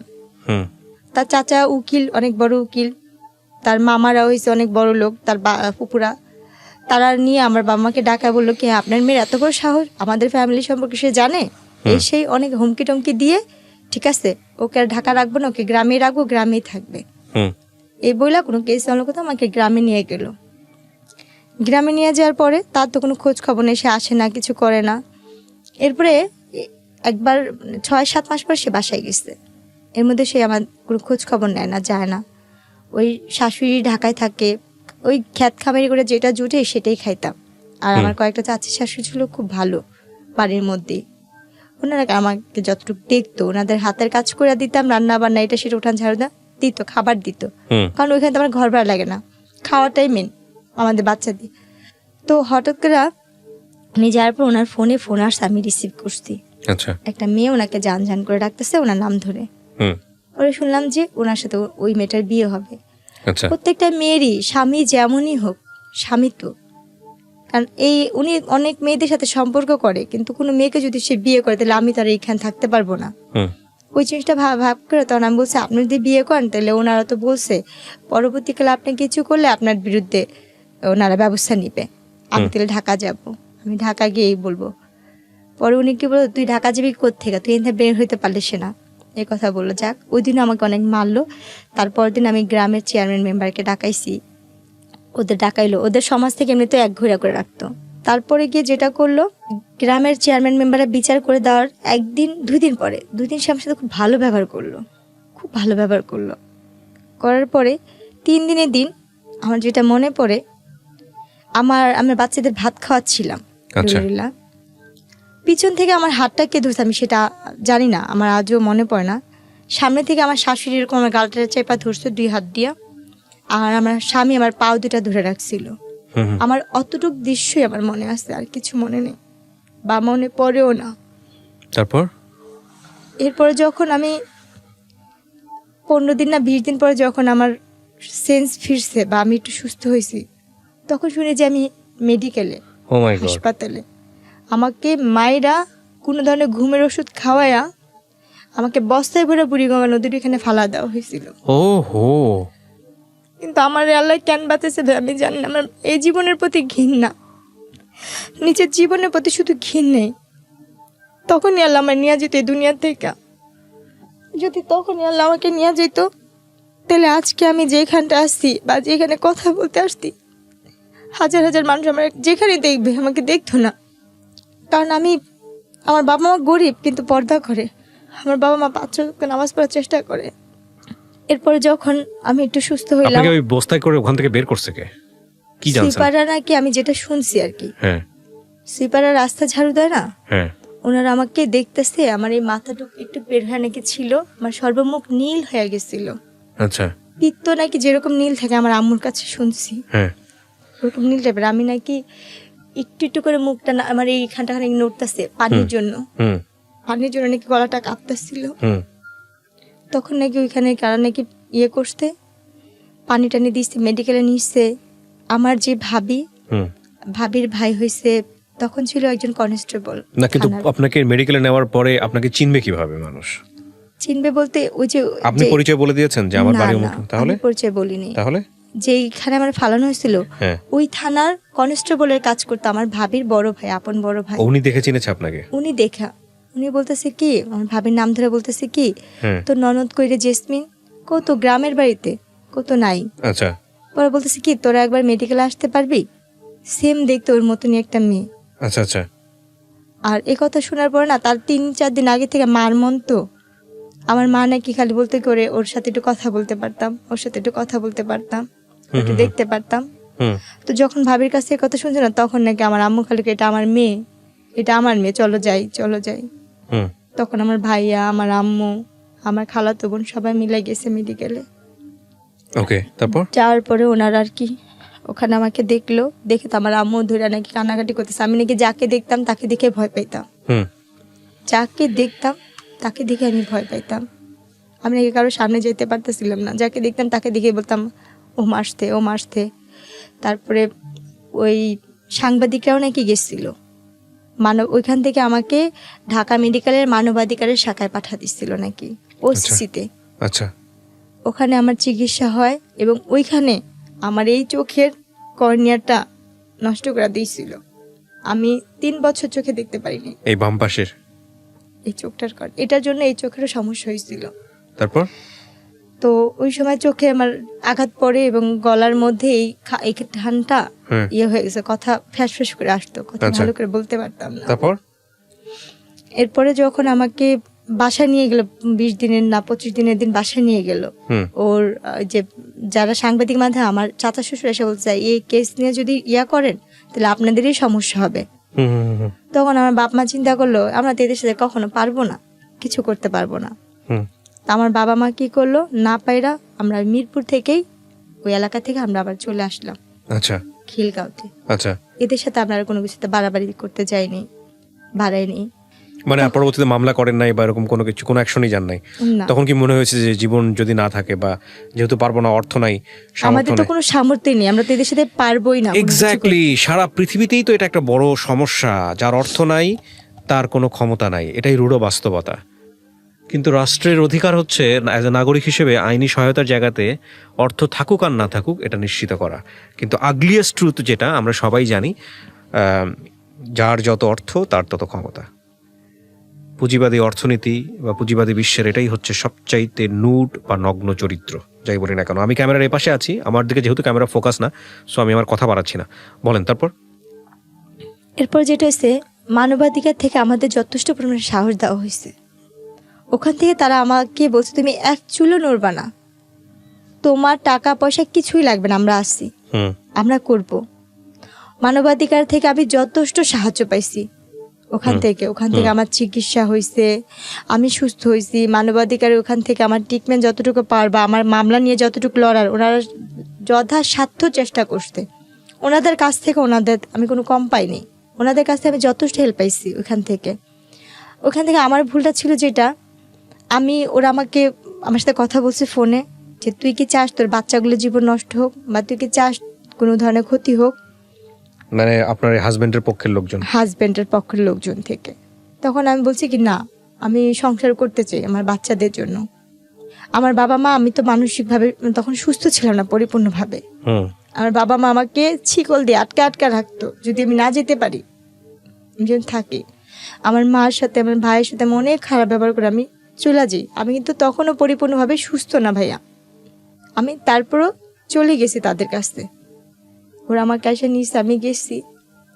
এরপর যখন গেলাম ওদের এখানে 3-4 দিন পরে ও আমাকে বলল কি যে দেখো আমার তো সব কিছুতেই এখন আমি বঞ্চিত, টাকা পয়সা থেকে যে ঝামেলা কেস মামলা অনেক কিছুতে দৌড়াদৌড়ি করছি, আমার হাতে টাকা পয়সা নেই, আমি তোমাকে দিয়া মানে ওদের যে ফ্যামিলি যে অনুষ্ঠানগুলো হইতো, যে মানুষ নিয়ে কাজ টাজ করা, মানে মূলত ওরা খারাপ কাজই করতো। ও কি কোনো ধরনের সেক্সুয়ালি কোনো ধরনের হ্যারাসমেন্ট, মানে কাউকে কারো কাছে পাঠানো জোর করে বা এগুলো পয়সা এটা এগুলো অনেক করছে চেষ্টা করতে, কিন্তু পারে নাই? পারে না বলতে দিছিল এক এক জায়গায় একজনের রুমেই ঢোকা দিছিল। হ্যাঁ, কিন্তু আপনি শেষ পর্যন্ত এটা তারপর সফলতা দেন বাবা নাই। ডাইকা হ্যাঁ, তাহলে বাবা বাপ- ডাকে আপনি ওখান থেকে বের হয়ে তার আসছেন। ডাইরেক্ট বাপ ধরে পা জোড়া ধরছিলাম যে আচ্ছা। ও তো আমার স্বামী, ও আপনার কাছে দিছে কেন আমি জানি না। তখন উনি একটা গালি দেয়া বলছে যে ও কি মানুষের বাচ্চা, ও তো কাফের, ও তো এমনিতে মনে হয় তোমার বাবা, তো তোমার সাথে যেহেতু এই কাজ করছে তুমি এইখানে থাইকো না, তুমি চলে যাও। ও সব ধরনের কাজ করতে পারবো, ও একজন দালাল। এরপরে যেটা হয় ওই দিন আমার জীবনের শেষ রাতই বলা যায়। এরপর আপনি ডিসিশন নেন তাকে ডিভোর্স দিয়ে দিবেন ডিভোর্স তো তারাই নিয়ে নিচ্ছে আমার থাইকা, জোর করে। জোর করে মায়ের ধরে করে একটা কাগজে নিচ্ছে, বলছে কি এখানে একটা সই কর, একটা কাজে লাগবে। এটা যে অনেক আগে তার ডিভোর্স নিয়েছে সেটা আমি বুঝতে কত পারি। সালের এটা ঘটনা, ডিভোর্সটা? 10-এর ভিতরে। 2010-এর ভিতরে। আপনার বাচ্চার তখন বয়স কত? বাবুদের কত 8-9 মাস। 8-9 মাসের বাচ্চা ফেলে আপনাকে বাসা থেকে বের করে দেয়। 1 বছর হয় নাই না, হবে 1 বছরে ওদের একটা আপনি জন্মদিন কি নিয়ে- মামলা তুলে নিয়েছিলেন পরে? এই মামলা পরবর্তীতে কোথায় আছে কিভাবে আছে আপনার খোঁজ খবর নেন নাই? আমরা তো লেখার বাজার, আমি তো ওইটাই রাখিনি, মানে ওই কাগজপত্রই রাখিনি, আর কোনো কিছুতে যাইও নি আর। আচ্ছা, আর আমরা ওটা নিয়ে আর আগেই নেই, ওটাতে আমরা কোনো ধরনের কিছু পাবো, আমরা আগেলে সেটা মামলার হবে। হুম। আমরা আগে নিয়ে তারাই মনে হয় ওটা উঠা নিচ্ছে, কারণ ওইখান থেকে কোনো আমাদের কোনো যোগাযোগ করেনি। আচ্ছা, তো এরপরে কি হলো 2010-এর পরে? ডিভোর্স হয়ে তারপরে যাওয়ার পরে? মানবাধিকার শাখা থেকে যখন আম্মুদের ফোন দিল যে আপনার মেয়ে কোথায়, পরে আম্মু বলছে আমার মেয়ে তো চলে গেছে, আর মেয়ে সংসার করতেছে ওখানে, তখন তারা একটু রাগারাগি করছে আম্মুদের সাথে, যা গেছে। এরপর উনি আমাকে একটা গাড়িতে, একটা মাইক্রো গাড়ি আসলো সেদিন, আমার বাচ্চাগুলোর অনেক জ্বর ছিল ভাইয়া। উনি আমাকে কি করছে, যেখানে নিয়ে যাবে একটা গাড়িতে উঠা দিচ্ছে, যে এক জায়গায় যাবো আজকে ওইখানে একটা অনুষ্ঠান আছে চলো। এটা কি ডিভোর্সের আগে না ডিভোর্সের পরে? এটা ডিভোর্সটা সে আমাকে আগে নিয়ে নিছিল, আমি বুঝিনি। মানে পেপারসে সাইন করার পরের ঘটনা? হ্যাঁ। আচ্ছা, তারপর? সেদিনই আমাদের জীবনের লাস্ট ওনার সাথে দেখা এবং শেষ বিদায়। হ্যাঁ। উনি হয়েছে? আমাকে একটা গাড়ি আসলো, মাইক্রো গাড়ি আসলো, গাড়িতে আরো 3-4টা মেয়ে ছিল, হুম। আর কয়েকজন লোক, একটা লোক ছিল চাঁদি ছিল, তার চুল নেই, হুম। আর একটা লোক ছিল অনেক মোটা করে, হুম। আর একটা লোক বয়স্ক, বাবার বয়স, আমার বাবার বয়স বৃদ্ধ। তো ওই গাড়িতে উঠা দিল, আর আমার ব্যাগের মধ্যে কিছু কাপড় সেই ভাঁজ টাজ করেছে তার ফুপু আর সে তো মিলে। আপনাকে নিয়ে যাচ্ছে কোথায় আপনি জানেন না এটা? মানে এরকম তো সে আমাকে অনেক অনুষ্ঠানে সে বাসাও আনে, বাইরেও নিয়ে যায়, তার নাচের ফুপু জন্যে? সহকারে, হ্যাঁ হ্যাঁ। এভাবে করে নিয়ে যেত। তো সেই দিনের মতন সে আমাকে নিয়ে গেছে, আর ওইটা বলছে সে একটা ঘরোয়া একটা নাটক না কি বানাবে সে, হুম। এইটার জন্য সে নিচ্ছে, কারণ তার ফুপুরা মিডিয়াতে একটু টুকটাক কাজ করতো, তো ওই হিসাবে। না, কিন্তু তো আপনি তো এর আগে একটা ভয়ঙ্কর রকমের দুর্ঘটনা আপনার লাইফে ঘটেছে, এই যে মানুষের রুমে পাঠিয়ে দেয়া, এবং সেখানে আপনি এরকম একটা ঘটনা ঘটার পরে তারপরে আপনি তার কথা সাড়া দিচ্ছেন কেন? আমি তো পরিস্থিতি আমার বাচ্চাদের জন্য আমি কাজ করে টাকা আনতাম, সেটাতে আমার সংসার চলতো। আর এখানে দেখেন, গেল, একটা কথা বলি, আপনি কিছু মনে করবেন না। অন্যায় যে করে এবং অন্যায় যে সহ্য করে, আমাদের একটা প্রবাদ আছে, দুজনেই সমান অপরাধী। একবার করেছেন ঠিক আছে, 2বার করেছেন ঠিক আছে, 3বার 4বার আসলে কি 5বার ভাইয়া, 6বার আমরা ধরে তো মূর্খ বলতে আমি লেখাপড়া না করার মতন না, ঠিক আছে, কিন্তু তারপরে আপনি এতবার ব্ল্যাকমেল, মানুষ তো ভালো মন্দ বোঝে প্রাণী হিসেবে, শিক্ষার কথা বাদই দেন। ওরকম ভাবে বুঝতাম না তাকে, মানে আপনার জামাই ধরে নিয়ে গিয়ে অন্য একটা মানুষের ঘরের মধ্যে ঢুকিয়ে দিচ্ছে জোর করে, সেখান থেকে আপনি তার হাত পায়ে ধরে বের হয়ে আসতেছেন। আর আমার প্রত্যেকটা মুহূর্তে তাহলে ওই ছিল আমি মানুষটার সংসার আপনি করব। আপনার পেপার থেকে সাইন করে নিচ্ছে, আবার ওই ওটা মানুষটা আবার কিসের আপনাকে sign করছে পাঠাচ্ছে। আমি তো জানতাম না, যেটা আমার তালাক সাইন ছিল, আমি তো জানি না এটা আমার তালাকের কাগজ। কিন্তু আপনি সাইন করবেন কেন পেপারে? কি কারণে, অনেক কি জিজ্ঞেস করেছে কারণে আপনাকে? উনি আমাকে বলছে এখানে একটা সই দাও, বাবুদের জন্য একটা করছি, বিমানা পলিসি করছে ওইখানের জন্য। আচ্ছা, তো একটা কথা বলে আপনাকে নিয়ে গেল বাইরে, নিয়ে গেছে। তারপরে আপনি দেখলেন যে তারপরে আপনাকে হলো কোন একটা জায়গায় নিয়ে আর বিক্রি করে আমি দিচ্ছে। যেখানে যেতাম সেখানে তো আমার চিন্তা ভাবনা থাকতো এইখানে আমার ইনকাম হলে আমার বাচ্চাগুলো খাবে, আমি চলবো, আমার তো ওই। আলাপনে তারপর তো সেদিন আমি হলে বললাম কি যে আজকে আপনি যাবেন না এই গাড়িতে, অন্যান্য দিন তো যান, আজকে আপনি যাবেন না? বলছে তুমি যাও, আমি ফুপুর সাথে আসতেছি, আমি ফুপু একসাথে ফুপুর গাড়িতে আসবো। হুম। তো যাক গেছে, যখন যাইতে যেতে অনেক যেখানে যেতেছে, আমি তো রাস্তাঘাট তো চিনি না, তখন আমি বলতেছি কি আর কত দূর যাবে, কোথায় অনুষ্ঠান? তখন ওই মেয়েরা বলতেছে কিসের অনুষ্ঠান হবে, কি হবে? আমি তো কিন্তু বোরখা পরাই, আমি তখন হাত মোজা পা মোজাও পরতাম। তখন আমি বলতেছি কি যে এই কাজের জন্য যাচ্ছে না, একটা অভিনয় হবে, নাটক হবে, টেলিফিল্ম, এসবে হবে না? বলছে পাগল তুমি, তোমার মাথা মাথা ঠিক আছে? আমরা তো যাচ্ছি একটা যেখানে ওইখানে এরকম এরকম কাজ হয়, আমরা তো টাকার বিনিময়ে যাই, ওখানে 6 মাস বা 3 মাস থাকি। ভাই তখন যে আমি কি পরিমাণে কান্না করতেছি গাড়ির মধ্যে বসে, আর বলতেছি যে আল্লাহ একটা বার আমাকে এই গাড়ি থেকে একটু মুক্তি দেওয়ার ব্যবস্থা করো, আমি যেন এই গাড়িটা থেকে বের হইতে পারি। এটা মনে হয় আমার জীবনের, আমার মনে হয় আমার বাচ্চারা বা আমার বাবা মা আর কেউ দেখতে পারবো না আমি কোথায় যেতেছি, কার কাছে যেতেছি। তো ওই মুহূর্তে গাড়িটা যখন ওই পার হবে, ফেরি পার হবে, ফেরি পার হওয়ার সময় ওইখান থেকে ওইখানে একটা আপু ছিল, খুব ভালো ছিল। ওই আপুটা বলতেছে কি, যখন ফেরিতে উঠবো তখন তোকে আমি একটু হেল্প করতে পারবো, বাথরুমের নাম করে তুই এখানে বাড়িতে পারবি, যেহেতু তুই এখানে মেয়ে না। এরপর যখন বাথরুমের নাম করে এখান থেকে বের হইলাম, আমি পলায় ওইখানে একটা রুম, মানে উপরে যে থাকে যে বাথরুমের সাইডে, ওইদিকে একটা লোকের বললাম কি আমার ওই গাড়িটা তুলে নিয়ে যেতেছে, আমার একে একটু বাঁচাবেন। কয়েকজন লোক জমাট হইলো, বলতেছে কোন গাড়িটা? আমি কিছু বলবো না, কারণ আমি ভয় পাইতে এদের কাছে বলি, এদের তো আমি চিনি, এরাও যদি আমার দুর্বলতার সুযোগটা কাজে লাগায়। আর আপুটা বলছে কাউকে বলবি না, তুই এখান থেকে পালাইতেছিস, তুই কাউকে বুঝতে দিবি না, তাহলে এখানে যে পশুগুলি আছে সেগুলি তোর আরো ছিঁড়া খাইবো। আপনারা যারা শুনতেছেন বা দেখতেছেন তারা নিশ্চয়ই বুঝতে পারতেছেন যে একটা মেয়ের ভাগ্য কতটা দুর্ভাগ্য হতে পারে। আল্লাহ মাফ করুক যদি তার অর্থনৈতিকভাবে সে শক্তিশালী না হয়, তার পরিবার বা একটা রং হ্যান্ডে যদি পড়ে। এটা যে খুব গরিব হলেই যে এই ধরনের ঘটনা সবার ক্ষেত্রে কোনো বিষয়টা এরকম নয়। তবে এটা ঠিক যে ওর অর্থনৈতিক অবস্থা যদি ভালো থাকতো তাহলে হয়তো ওর জীবনটা আজকে এরকম হতো না। এরপরে ওইখান থেকে তখন অনেক রাত্র হয়েছে মনে হয়, তখন অনেক রাতই, ভালো মতনই রাত। তখন ওই সময় আমি লুকায় বাথরুমে বসে আসছি, বাথরুম থেকে বের হচ্ছি না, কোনোভাবে বের হচ্ছি না। আর আমি যে লোকগুলোকে বলছি ওই লোকগুলি আমাকে খুঁজতেছে। অনেকক্ষণ পরে ভালো করে বোরখার মুখটুক আটকে অন্য সাইডে এমনভাবে বের হলাম যে আমি কাউকে কিছু বলিনি, আমি যে কোনো গাড়ি থেকে পলাইছি বা কিছু, আমি ওরকম কাউকে কিছু বুঝতে দিইনি। এরপর যখন ফেরিটা ঘাটে ভিড়লো, এরা তো খুঁজতেছে কোনোভাবে পাচ্ছে না। আমি গাড়িটাকেও দেখতেছি লুকা এক সাইডের থেকে ভিতরে। ওইখান থেকে দেখি কি গাড়ি থেকে 3-4 জন বের হয়েছে, চান্দমাথা যে লোক উনিও বের হচ্ছে। আমি তাড়াতাড়ি করে জোরে জোরে হাইটা আগা ফেরির মধ্যে যে খাবারের দোকানগুলো থাকে না, যে খাবার খায় হোটেল টোটেল, ওইখানের ভিতর ঢুকছি খুঁজে। ওইখানে ঢুকে আমি এক সাইডে গিয়ে এক পাশে যে দাঁড়া, মানে এমন ভাবে করতে যে আমি দোকান থেকে কিছু কিনতেছি, যাতে আমাকে কেউ না দেখে বা না করে। কারণ আমি তখন বুঝি যে আমার যে করেই হোক আমার এই জায়গাতে বাঁচতে হবে, এবং আমি এইখান থেকে বাঁচার পরে ওই স্বামী নামে যে পশুটা ছিল তার সাথে আমি আর কোনো ধরনের যোগাযোগ করব না, তার সাথে আমি আর কোনো ধরনের সম্পর্কেই রাখবো না। আমার নসিবে যা আছে তাই হবে। কারণ আমি তো বাচ্চাদের রাখার জন্য, আমার বুকে রাখার জন্য আমি অনেক চেষ্টা করছি। আমার 2টা সন্তানকে আমি অনেক কষ্ট করে পালছি। আজকে আমার সেই বাচ্চাদের আমি চোখেও দেখি না, জানিও না কোথায় আছে, কিভাবে আছে, কিছুই জানি না। শুধু অভাবের কারণে আমি তার সব ধরনের অত্যাচার, সব ধরনের কথা আমি মাইনা নিচ্ছিলাম। এরপরে যে ওর গাড়িটা নেমে গেছে, গাড়িটার থাকে না, অপেক্ষা করে নেই আমার একজনের জন্য আর 10টা মেয়ে করবে, আর মানুষ যেহেতু ওখানে ভিড় হয়ে গেছে। এরপরে গিয়ে ওই গাড়িটা চলে গেল, আর আমি বসে রাখলাম যে এই ফেরিটা কখন আবার ওই পারে যাবে। ওখানে বসে থাকলাম যে কখন ঢাকার বাস আসবে। তখন আমি কি করলাম, বসে পর অনেকক্ষণ বসে থাকার পর দেখতেছি যে ঢাকা লেখা যে বাসগুলো, তখন আমি বললাম কি এই বাসটা কি ঢাকা যাবে? ওরা বলতেছে কি হ্যাঁ এটা তো ঢাকা যাবে। পর আমি না বলছি ভাই আমার ব্যাগটা হারায় গেছে, আমার কাছে কোনো টাকা পয়সা নেই, আমাকে কি ঢাকা নেওয়া যাবে?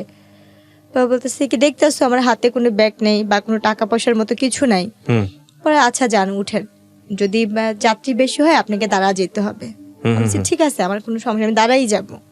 তখন ওই বাসটাতে উঠলাম, ওই বাসটা যাত্রাবাড়িতে এসে নামলো। ওখান থেকে আমি একটা রিক্সা নিয়ে আমার মার বাসায় চলে আসবো, আমার আর কোথাও যাওয়ার জায়গা নেই। মার বাসায় মার বাসায় উদ্দেশ্য করে বের হয়েছে ঠিকই, মাঝ রাস্তায় না কেন জানি মনে হয় আমার ফুপু শাশুড়ির কাছে যা বলি তো, সে যদি আমার বাচ্চাগুলিকে আইনা দেয়, ওনার কাছে আবার যাওয়ার জন্য করলাম। তারপর আমার মেজো ফুপু শাশুড়ির কাছে গেলাম, ওনার বাসায় কাজের মেয়ের মতো পড়ে আসি, ওনার পার্লারে কাজ করি, ওনার এটা করি সেটা করি, কিন্তু উনি কোনোভাবে আমার বাচ্চাই না দেয় না। উনিও দেখি আমাকে এটা ওইটা বলে, মানে বাজে ধরনের কথাই উনিও বলতেছে। হুম ওখানে আমি 1 মাসের মতো কাছাকাছি ছিলাম। আমার আম্মার সাথে ফোনে কন্ট্যাক্ট করলাম, যোগাযোগ করলাম। তখন আমার আম্মুর কাছে একটা ফোন আসছে, ছোট একটা মোবাইল চালায়। আম্মু বললো কি, তুই এখন ওই বাড়ির আশা করিস? তোর মতো সন্তান আমার আর দরকার নেই। যদি পারিস ওই জামাইয়ের তালাক দেয় আসতে পারে আসবি, আর না আসলে নাই। হুম তোর মতো মেয়ে আমার আর দরকার নেই। সেম আপনি যে কথাটা আমাকে বললেন না ভাইয়া, যে অন্যায় করে সেও অপরাধী, যে অন্যায় সহ্য করে সেও অপরাধী, হুম আমার মা আমাকে সেম ওই কথাটাই বলছে। তারপর ফুপুর বাসায় ফুপুরে খালি বলি, তো ফুপুর পার্লারের একটা মেয়ের অনুষ্ঠান, জন্মদিনের অনুষ্ঠান, আমি তাকে রান্না বান্না করে দিলাম। পার্লারের মেয়ের জন্মদিন, ওই মেয়ের বার্থডেতে আমি রান্না বান্না সব কাজ করলাম। ওই মেয়ের নাকি একটা হাতের আংটি ভাই হারায় গেছে। ওই আংটিটার জন্য আমার ফুপু শাশুড়ি এবং পার্লারের মেয়েরা মিললে আমাকে মারলো, হুম যে আমি নাকি সে আংটি চুরি করছি। কিন্তু আমি তো ওইখানে পড়ে আছি শুধু আমার বাচ্চাটার জন্যে। আমার যদি বাচ্চাগুলি আমার কাছে আইনা দেয়, ওই লোভে বা ওই বিনিময়ে, আমার স্বামীর লোভেও না, শুধু সন্তানদের লোভে আমি এখানে পড়ে থাকতাম। এরপরও আপনি হাজবেন্ডের কাছে ছিলেন এই না। ঘটনা? তাহলে তার কোথায়? কাছে ফুপুর কাছে ছিলাম, ফুপুর কাছে ছিলেন। আর ফুপুর বাসায় ছিলাম। ও তো একই তো কথা হলো তাও। হুম, না, তারপর? সে তো ওইখানে আসেও না, তার সঙ্গে যোগাযোগও নেই। হুম। বা আমি যে তার ফুপুর বাসায় আছি সেটা জানেও না।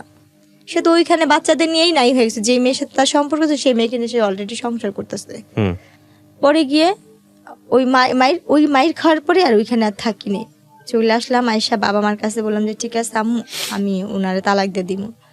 আম্মু বলছে যে আগে তুই তালাক দিয়ে। আমি বলছি আমার কাছে টাকা পয়সা নেই।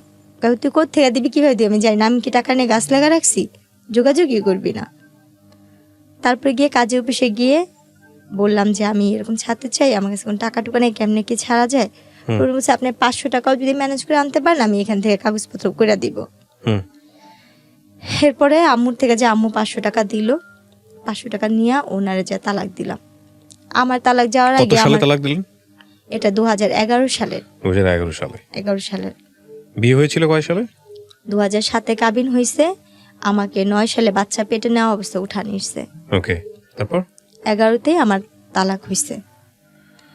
তালাক হওয়ার পরে ওনাদের সাথে আমার আর কোনো যোগাযোগ নেই, আমার কোনো কন্ট্যাক্ট নেই। এরপরে আমি আস্তে আস্তে মানে টেনশন, বাচ্চাদের জন্য টেনশন করতে করতে, আর ওই যে আমার মাথায় যে আঘাত পড়ছিল আর চোখে তো দেখি না, হুম এক পর্যায়ে আমি আস্তে আস্তে অসুস্থ হয়ে গেলাম। তখনই আমি ব্রেন স্ট্রোক করি। হুম স্ট্রোক করার পরে আমার অনেক কিছুই মনে নেই। তারপরে এইভাবে তখন এই আম্মুর সাথে থাকতাম, টুকটাক হাতের কাজ করতাম, থ্রিপিস না বিক্রি টিকটি করতাম। মানে আমার মতো যে কাজ করতে পারে আমি সেই ধরনের কাজটা যে করতাম টুকটাক। হুম করা অবস্থায় এক বাসায় কাপড় বিক্রি করতে যেতাম। আচ্ছা। কাপড় বিক্রি করতে যাওয়া অবস্থায় ওনারা অনেক বড় লোক ছিল, আর আমি হয়েছে অনেক ধরনের সুতার কাজ, ব্লক বাটির কাজ, সব ধরনের কাজ জানি। জি। আর যেহেতু আমার শ্বশুরবাড়িতে পার্লার ছিল, তাদের পার্লারের কাজটা আমি শিখে ফেলছিলাম। হুম ওই বাসায় ওনাদের ব্যাগের সাথে আমার ব্যাগের সাথে মিল্লা যায়। হুম তখন আমি যখন চলে আসি ওনাদের ব্যাগে টাকা ছিল, আর আমার ব্যাগে ছিল কাপড় আর ছোট্ট একটা বাটন ফোন আমি চালাতাম। হুম হয়তো বা তারা ওই আমার এই ভিডিওটা দেখবে, হয়তো সেটা শুনবে, সে আপুরা, এদের ঋণ আমি কখনো শোধ করতে পারবো না। ওনাদের টাকার ব্যাগ আমার কাছে চলে আসে, আর আমার কাপড় ব্যাগ ওনাদের বাসে। আমার ওই কাপড় ব্যাগে ছোট একটা ফোন ছিল, আমার বাটন ফোন। আচ্ছা। তো আমি যখন রিক্সাওয়ালাকে টাকা দিব তখন দিয়েছি আমার ব্যাগে টাকা নেই, ওই টাকা ওনাদের টাকা। হুম আমার ফোনও নেই, আমার টাকাও নেই। তখন আমি ওই টাকার দেখে অবাক হয়ে গেছি, এতগুলো টাকা তো আমি কখনো দেখিনি। তখন গিয়ে আমি কি করলাম, বাসায় নামলাম, না আমার ওই নাম্বারে ফোন দিচ্ছি বারবার। হুম ধরে না সারাদিন এরকম পার হয়েছে, সন্ধ্যার দিকে ফোন ধরতে। আমি বলতেছি কি এই ফোনটা যার কাছে, ওনাদের একটা ব্যাগ আমার কাছে। বলার পরে উনি বলতেছে আমাদের ব্যাগ তোমার কাছে, তুমি কে? আর এই ফোনটাই কীভাবে? আমি বলছি আপা আপনার বাসায় যে আমি নকশি খাতা বিক্রি করতেছিলাম, আমার কাপড় দিতে গেছিলাম, তখন আমার এই ব্যাগটা গেছিল। হুম বলছে ও হ্যাঁ হ্যাঁ হ্যাঁ, আমি তো ওই বাসায় গেছিলাম, কাপড় কিনতে বেড়াতে গেছিলাম, ওই ব্যাগটা তোমার কাছে, দেখি দিয়ে দাও তো। পরে উনি দ্বন্দ্ব হয়ে ওই লাইনে থাকা অবস্থা উনি বলছে কি তুমি কি জানো এই ব্যাগে কি আছে? পরে আমি বলছি, আমি জানি, আমার এটার প্রতি কোনো লোভ নেই। কি ছিল? টাকা ছিল। কত টাকা ছিল?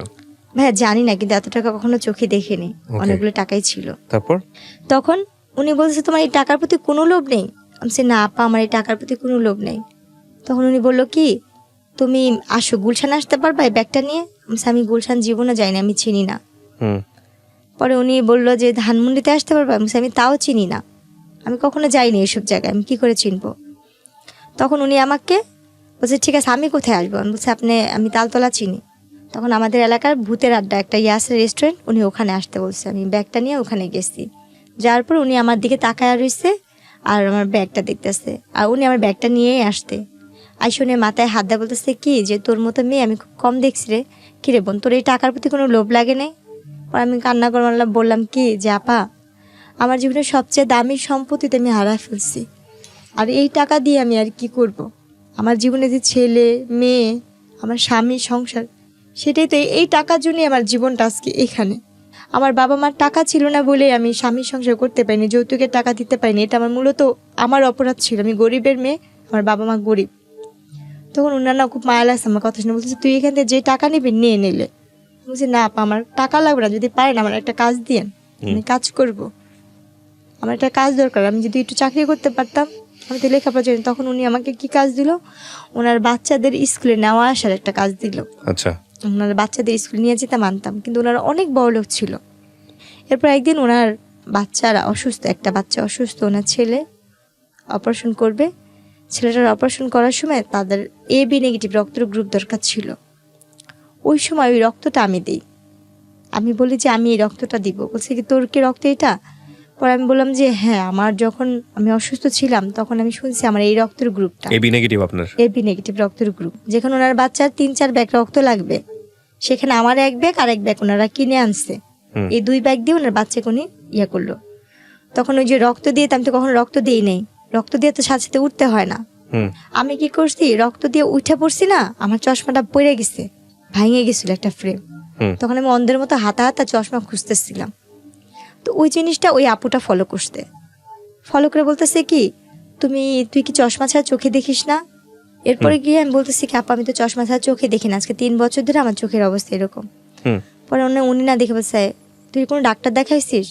আমি তো ডাক্তার দেখাইছি, ডাক্তাররা আমাকে অপারেশন করতে বলছে আর কি যেন পরীক্ষা করতে বলছে, করিনি টাকার জন্য। তখন উনি সাথে সাথে ওনার ড্রাইভারকে ডাক দিল আর ওনার ম্যানেজারকে ডাক দিল। আমাকে ওইখানে সাথে সাথে ওই মুহূর্তে আমাকে ওইখান থেকে জুস টুস খাওয়ায়া, পানি টানি খাওয়া আমাকে নিয়ে গেল ডাক্তারখানে। নিয়ে যাওয়ার পরে ওখানে আমি আমার চোখ পরীক্ষা করে, কি ধরনের পরীক্ষা, অনেক ধরনের পরীক্ষা টরীক্ষা করার পরে বললো যে ওর যদি ইমিডিয়েটলি যদি ওই অপারেশন না করে ও আর কোনোদিন চোখে দেখতে পাবে না। আর ওর চোখে রক্ত জমাট হয়ে একটা পুঁজ তৈরি হয়েছে, একটা ইনফেকশন হয়ে গেছে ওর কর্নিয়াতে। তখন ওই মুহূর্তে আপারা আমাকে ডাক্তার দেখায় সবকিছু কমপ্লিট করে আমাকে পাসপোর্ট বানায় আমাকে চেন্নাইতে ডাক্তার দেখাবে, চেন্নাই থেকে। এরপরে কি করছে, ওনারা আমার সবকিছু করা শেষ, অপারেশন করা শেষ, ওনারা আমাকে খুশি হয়ে জায়গা কিনে দিবে।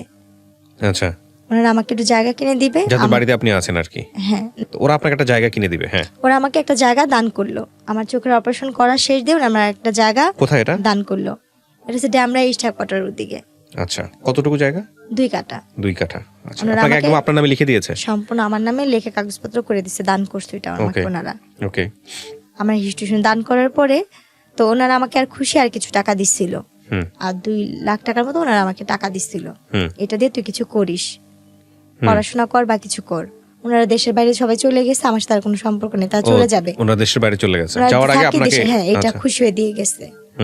তো আমি ওই মুহূর্তে না ভাবছি কি, যেহেতু আমি লেখাপড়া জানি না, আমার 2টা বাচ্চা আছে, আমি ওই টাকাটা দিয়ে, যেহেতু আমার বাবা মাও খুব গরিব, ভাই বিয়ে করছে, ভাই ভাইয়ের মতো থাকে, যার মতো শেষে থাকে, আমি ওই টাকাটাকে বিদেশ যাওয়ার জন্য, তখন বিদেশে লোক নিতেছে বাসা বাড়ি, তখন বিদেশে গেলাম, এক দালাল ধরলাম, উনি আমার থেকে 1.5 লাখ টাকা নিল। এটা মহিলা দালাল ছিল, উনি বিদেশি লোক পাঠায়। উনি আমাকে কাজে দিল কি, হাসপাতালে ক্লিনারের কাজের কথা বলে উনি আমাকে সব কাগজপত্র করতে। আমি হাসপাতালে ক্লিনার হয়ে কাজে যাই, দুবাইতে পাঠাবে। সেখানে গিয়ে আমার সাথে আরেক ঘটে, আমার নসিবটাই এরকম। ওখানে যাওয়ার পর আমি একটা ভার ডান্সারে পড়ি, ভার ক্লাবে। ওখানে যে মেন ভার ক্লাবের যে ম্যানেজার থাকে, ও আমার ভাইয়াকে আগে থেকেই চিনতো, আমার ভাইয়ের বন্ধু ছিল। আচ্ছা, আমার ভাইয়াকে চিনতো, জানতো। উনি আমাকে এয়ারপোর্ট থেকে বলতেছে তুমি অমুকের বোন না? আমি বলছি হ্যাঁ। পরে বলতেছে যে তুমি আমাকে চিনো? আমি বলছি না, আপনার কথা আমার ভালো করে মনে নেই। বলছি তোমার না বিয়ে হয়েছিল, এরকম হয়েছিল? আমি বলি হ্যাঁ আমার হয়েছিল এরকম, কিন্তু এখন তো সেটা নাই। বলছি তুমি এখানে আসছো কেন? উনি আমাকে ডিটেলস পরে বলেছে আমি একটা ভার ক্লাবে আসছি। তখন আমি তার হাত পা ধরে কান্না করতেছি, ভাই আমি তো এই কাজে আসিনি, আমি তো অন্য কাজে আসছি। বলছে আল্লাহ, তুমি এই কথা আগে জানতা না? বলছি না। তখন উনি কি করলো, ওইখানের একটা মেয়ে ছিল ডান্সার, ওই আপুদের 2টা আপুকে বললো যে দেখ ও কিন্তু যাই না আসে নাই, মালিকের বউ কিন্তু ওর অনেক মারবো, ও যদি ক্লাবে না যেতে পারে বা ইয়া করে ওটা ব্যবস্থা করিস, স্টেজে উঠতে হবে। এখন তো আমি স্টেজে উঠবো না, আমি কানাকাটি করতেছি, আর আমি সেরকম পোশাক নিই না, আমি তো হাসপাতালে চাকরির জন্য 3 পিস নিচ্ছি আমার, আর ওখানে হয়েছে লেহেঙ্গা স্কার্ট টিস্কার্ট পরে নাচতে হয়, সেটা আমি তো নিইনি। তখন ওই মালিকের বউকে বলে কি ওরে উঠাইস না, যে টাকা লাগে আমি দিব, ওকে রাখেন। তো উনি বলছে কি না আমি করে ধুয়ে পানি খাবো, বলছে না আমি দিব ভাই। বলার পরে বলছে ঠিক আছে। তো 2 দিন আমি ভালোই ছিলাম, কিছু করে না। 2 দিন পর ও টাকা দেয় না, এখন আমাকে মারধর করতেছে, উঠাবে। ও আমার সাথে কি বড় বেমানিটা করতে, আর মানুষকে বিশ্বাস করে যে প্রতারণা করে, যেটা আমার মতো আর কেউ যেন না করে। আমি ওখানে যাই, ওই আপুগুলো আমাকে বলে যে দেখো তোমার তো এখানে আসতো, তুমি এক কাজ করো, 3 মাসের ব্যাপারই তো, এখানে শুধু নাচতেই হয়, খারাপ কিছু না, তুমি শুধু ডান্স করো, এখানে ডান্স করলে তুমি তোমার একটা পারিশ্রমের যে একটা ফল এটা নিয়ে যেতে পারো, এখানে তোমার অনুমতি ছাড়া কোনো খারাপ কাজ হবে না। দুবাইতে এরকম কোনো নিয়ম নেই। কিন্তু আমি বুঝি নাই ভাইয়া, আমাকে যে আমার স্বামী যেটা বলছে আমি সেটা, উনি বলছে কি এখানে নাচলেই তুমি খারাপ হইব। আমি ওই জিনিসটাই ধরে যে আমি তো একবার তো অনেক কিছু দেখে আসছি খারাপ জগতের, আমি তো আর কোনো কিছু করতে চাই না, বা আমি তো আমার নিজের দেহটাকে বিক্রি করা ছাড়া সবকিছুই করছি, জীবনে অনেক ধরনের মোকাবেলা করে আসছি, আমি আর কিছু করতে চাই না, আমি একটু সৎভাবে বাঁচতে চাই, সেটা পরিশ্রম করে 1 টাকা হইলে আমি নিয়ে খাবো। তখন আমি না ওর হাতে পায়ে জড়া ধরলাম যে ভাইয়া আমাকে এখান থেকে পাঠা দেওয়ার ব্যবস্থা করেন না, আমার বাবা মার কাছে আমার 2 কাঠা জায়গা আছে, আমি সেটা বিক্রি করে আপনাকে টাকা দিব দরকার হয়। এই কথাটা আমি ওকে নিজে থেকেই বললাম যে আমার 2 কাঠা জায়গা আছে, আমি বিক্রি করে দরকার আপনাকে টাকা দিব। তখন ও চুপচাপ থেকে তারপর দিন আমাকে বলছে তুমি যদি এখান থেকে বাঁচতে চাও তোমাকে আমার বিয়ে করতে হবে, আমাকে যদি তুমি বিয়ে না করো তাহলে তুমি এখান থেকে বাঁচতে পারবে না। তো এইভাবে ফুসলায় ফাসলায় আপনাকে বিয়ে করে? হ্যাঁ, ও যখন ওইখানে বলছে আর আমি তো এখানে অসহায়ের মতন, তখন আমি না আমার মার সাথে এই কথা বলতে, আমার তো ফোন নাই, ওরে বললাম যে আমার মার সাথে একবার কথা বলতে দেন না, কেউ আমার মার সাথে যোগাযোগ করতে দিল না। আমি একটা জিনিস সংক্ষিপ্ত করে ফেলতেছি এখন, কারণ আমি জানি আপনার এই গল্পটা কোন দিকে যাবে। আমি খুব শর্ট করে নিয়ে আসি, যাতে আমাদের দর্শকরা যারা এতক্ষণ ধরে দেখছেন বা শুনছেন তাদের একটু প্রেসাইজ করতে সুবিধা হবে। এই লোকটাকে আপনি বিয়ে করেছেন, শুধু বিয়ে না, আপনি বিয়ে করার পরে দেশে চলে এসেছেন, এবং এই লোকটার ঔরসজাত একটা বাচ্চা এখন আপনার আছে, যে বাচ্চার বয়স কত? বাবুটার ফেব্রুয়ারি 14 তারিখে আসলে 2 বছর হবে। আপনি এই লোকটাকে বিয়ে করে দেশে আসছেন, সে কি আর দেশে আসছিল? ওনাকে যখন আমি দুবাইতে বিয়ে করি, উনি দুবাই নিয়মে বিয়ে করার পরে আমাকে বাংলাদেশে পাঠা দেয়, এবং আমি বাংলাদেশে চলে আসার পরে আমার বাবা মা বলছিল যে এই লোকটা ভালো হবে না, খারাপ হবে। তখন আমার বাবা মা অন্য জায়গায় বিয়ে ঠিক করে, এবং অন্য জায়গায় যেখানে বিয়ে ঠিক করে সেই ছেলেটা আনম্যারিডই ছিল। আমার প্রথম বিয়ে, এবং আমার তখন কি আপনি কনসিভ, আপনি জানতেন যে আপনি কনসিভ করেছেন? তখন আপনি জানেন? পেটে ছিল না, তখন আমার কোনো বাচ্চা পেটে ছিল না। বাংলাদেশে এসেছে, হ্যাঁ, আপনার বাবা মার সঙ্গে মিট করেছে? বিদেশ স্বামী স্ত্রীর কোনো সম্পর্ক নেই, যা শুধু বিয়ে করছে ওই পর্যন্ত। কি ওই তো বললাম বাংলাদেশে এসেছে, আপনার সঙ্গে কিছুদিনের জন্য ছিল, সংসার করেছে? না, উনি আমাকে একা পাঠা দিছিল। তো তাহলে বিষয়টা কি দাঁড়ালো? মানে ও আসছে কিছুদিনের জন্য ছিল?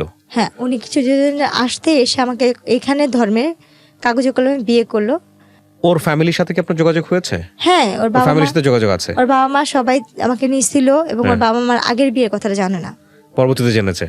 পরবর্তীকাল তারা নাকি শোনা শুনছে, কিন্তু এটা আমার হাজবেন্ড কখনো ফেস করে নাই।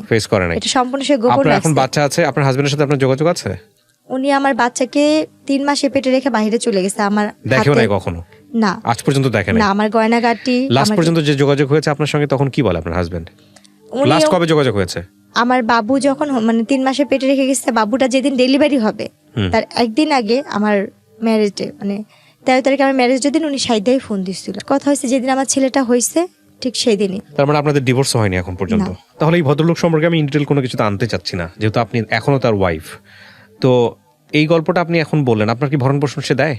সে আমাকে কোনো ধরনের সাহায্য, টাকা পয়সাও দিচ্ছে না, এবং আমার বাচ্চার কোনো দায়িত্বও নিচ্ছে না। আপনি কোনো মামলা করেছেন তার এগেইনস্টে? না, আমি তার সাথে সংসার করতে চাই, তার সাথে আমি সংসার করতে চাইছি বিধায় কোনো কিছু করি নাই। কিন্তু তাকে আমি অনেক ধরনের হাতে পায়ে ধরে রিকোয়েস্ট করতেছি, ফোন দিচ্ছি, উনি ডাইরেক্ট বলে কি তুই কি তোর বাপের কাছে ফোন দিচ্ছিস, আমি কি তোর বাপ লাগি?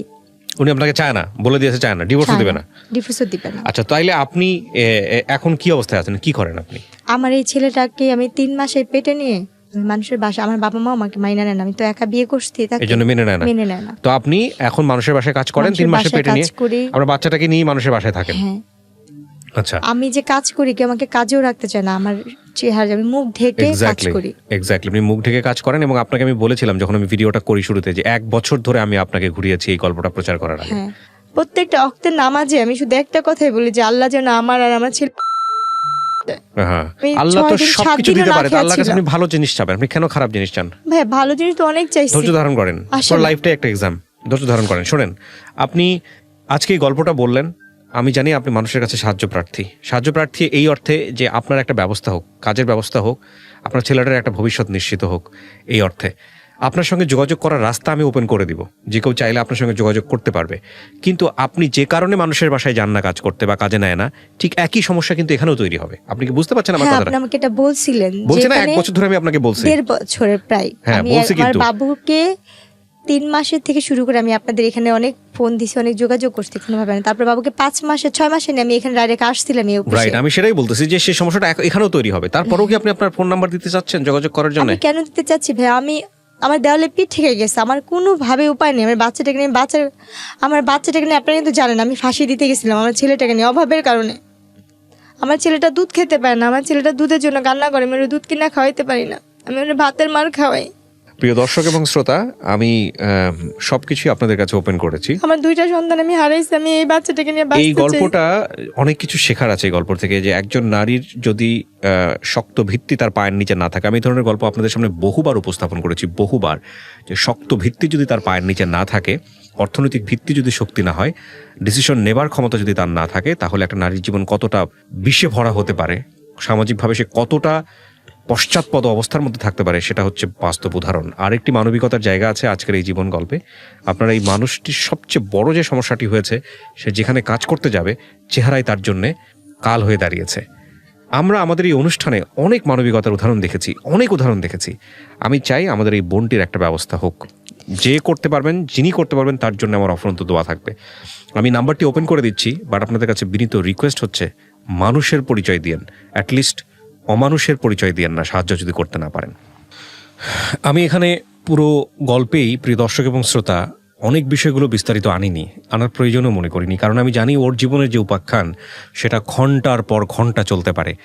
সব কিছুর একটা ধৈর্য শক্তি আছে। যারা এই অনুষ্ঠানটি দেখছেন 1 ঘন্টা 1.5 ঘন্টা ধরে, বা যারা শুনবেন রেডিওতে ঘন্টা 2-1 মতো, তাদেরও একটা ধৈর্যের ব্যাপার আছে। আমি শুধু আপনাদেরকে বিনীত অনুরোধ করতে চাই, আমার এই অনুষ্ঠানের মাধ্যমে যদি এই বোনটির একটা কর্মসংস্থান হয়ে যায় বা একটা স্বাভাবিক জীবনে সে যেতে পারে, সেটা নিঃসন্দেহে অনেক বড় পাওয়া হবে। এবং একই সাথে যারা কিছুই করতে পারবে না, দোয়া করবেন ওর জন্যে।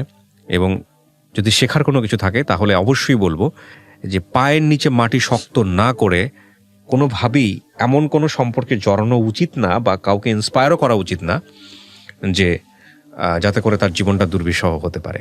আমি শেষ একটা প্রশ্ন করব, তারপরে হলো আপনাকে আমি আপনার যোগাযোগ নাম্বারটা এখানে দিতে বলবো, যে নাম্বারে যদি কেউ সাহায্য করতে চায় সে যেন যোগাযোগ করতে পারে, এবং সেটা আপনি স্বেচ্ছায় করছেন, সমস্ত কিছু জেনে শুনে করছেন। আপনি আমাকে বলেন, আপনার তো 2 কাঠা জমি আছে, আপনি চাইলে ওটা বিক্রি করে দিয়ে তো একটা কিছু করতে পারতেন, কেন করেননি? ভাইয়া ওটা এমন ভাবে যারা আমাকে দিচ্ছে আমি বিক্রি করতে পারবো না। এভাবে দেয়া আছে? হ্যাঁ, এভাবে দেওয়া আছে।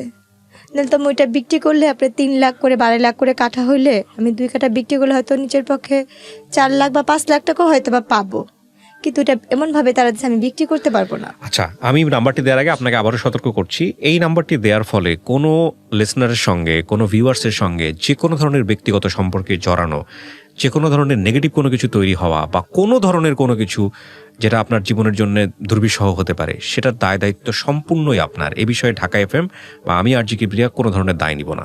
এটা জেনে শুনে আপনি নাম্বারটা দিচ্ছেন। কার সঙ্গে আপনি কথা বলবেন, কার সঙ্গে আপনি সম্পর্কে জড়াবেন, কার সঙ্গে আপনার কি হবে না হবে, সমস্ত কিছু আপনার। এখানে আমাদের কোনো দায় নেই। আপনি কি বুঝতে পেরেছেন আমার কথাটা? হ্যাঁ, সেটা বুঝতে পারছি। জেনে শুনে আপনি দিচ্ছেন। আপনার যদি ভালো হয় সেটাও আপনার, যদি মন্দ হয় সেটাও আপনার।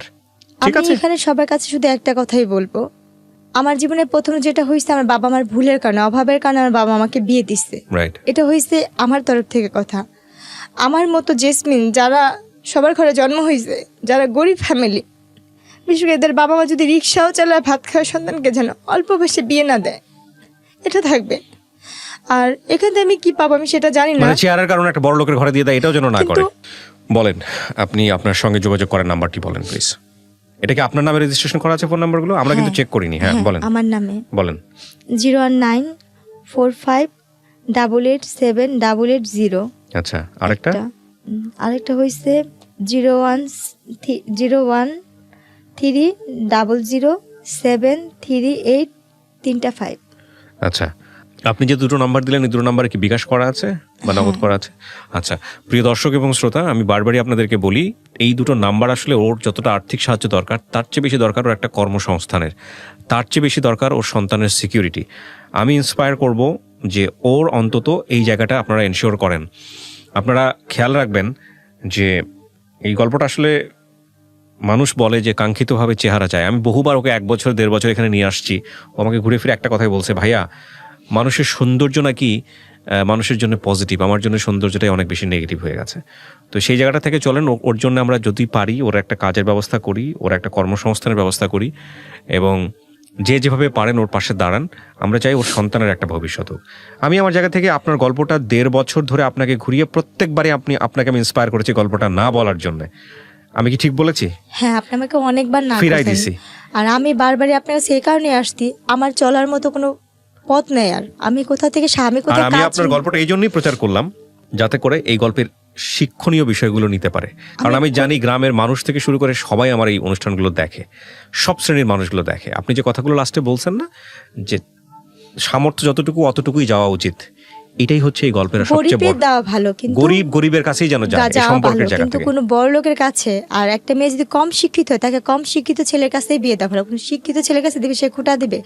হাতে গোনা কয়েকজন টাকা যে আল্লাহ দুনিয়ায় ভালো থাকে, যেমন যাদের ম্যাক্সিমাম সিনারিওটাই এরকম। হ্যাঁ, যাদের মধ্যে যারা আমাকে হেল্প করছে তারা ভালো ছিল, বা আমি কাউকে বিশ্বাস করে গেছি, এটা আমার ভুল ছিল। বা আমি যেখানে কাজ করতে যাই, কেউ আমাকে কাজে নেয় না, কাজের আগে বলে কি তোমাকে কি কাজে নিব, দেখা গেছে আমার স্বামী বা আমার ছেলে তোমার সাথে, তখন আমার Right, মুখ right. ঢেকে কাজ করতে হচ্ছে। আতঙ্কের আমি জায়গা। সর্বক্ষণ এইভাবে ঢেকে কাজ করি, আর বাচ্চাটাকে কোলে নিয়ে। এমনও দিন যায়, আমার ছেলেটা যখন ছোট, আপনি দেখছেন, আমি যখন আপনার এখানে আসছিলাম, আমি এক বাসাতে কাজ করে ভিজা শরীর নিয়ে আপনার কাছে আসছিলাম, শুধু বোরখাটা গায়ে দিয়ে। হ্যাঁ, আপনার বাচ্চাকে একটা তসবি দিছিলেন, আমার ছেলেটা তসবি নিয়ে গেছিল।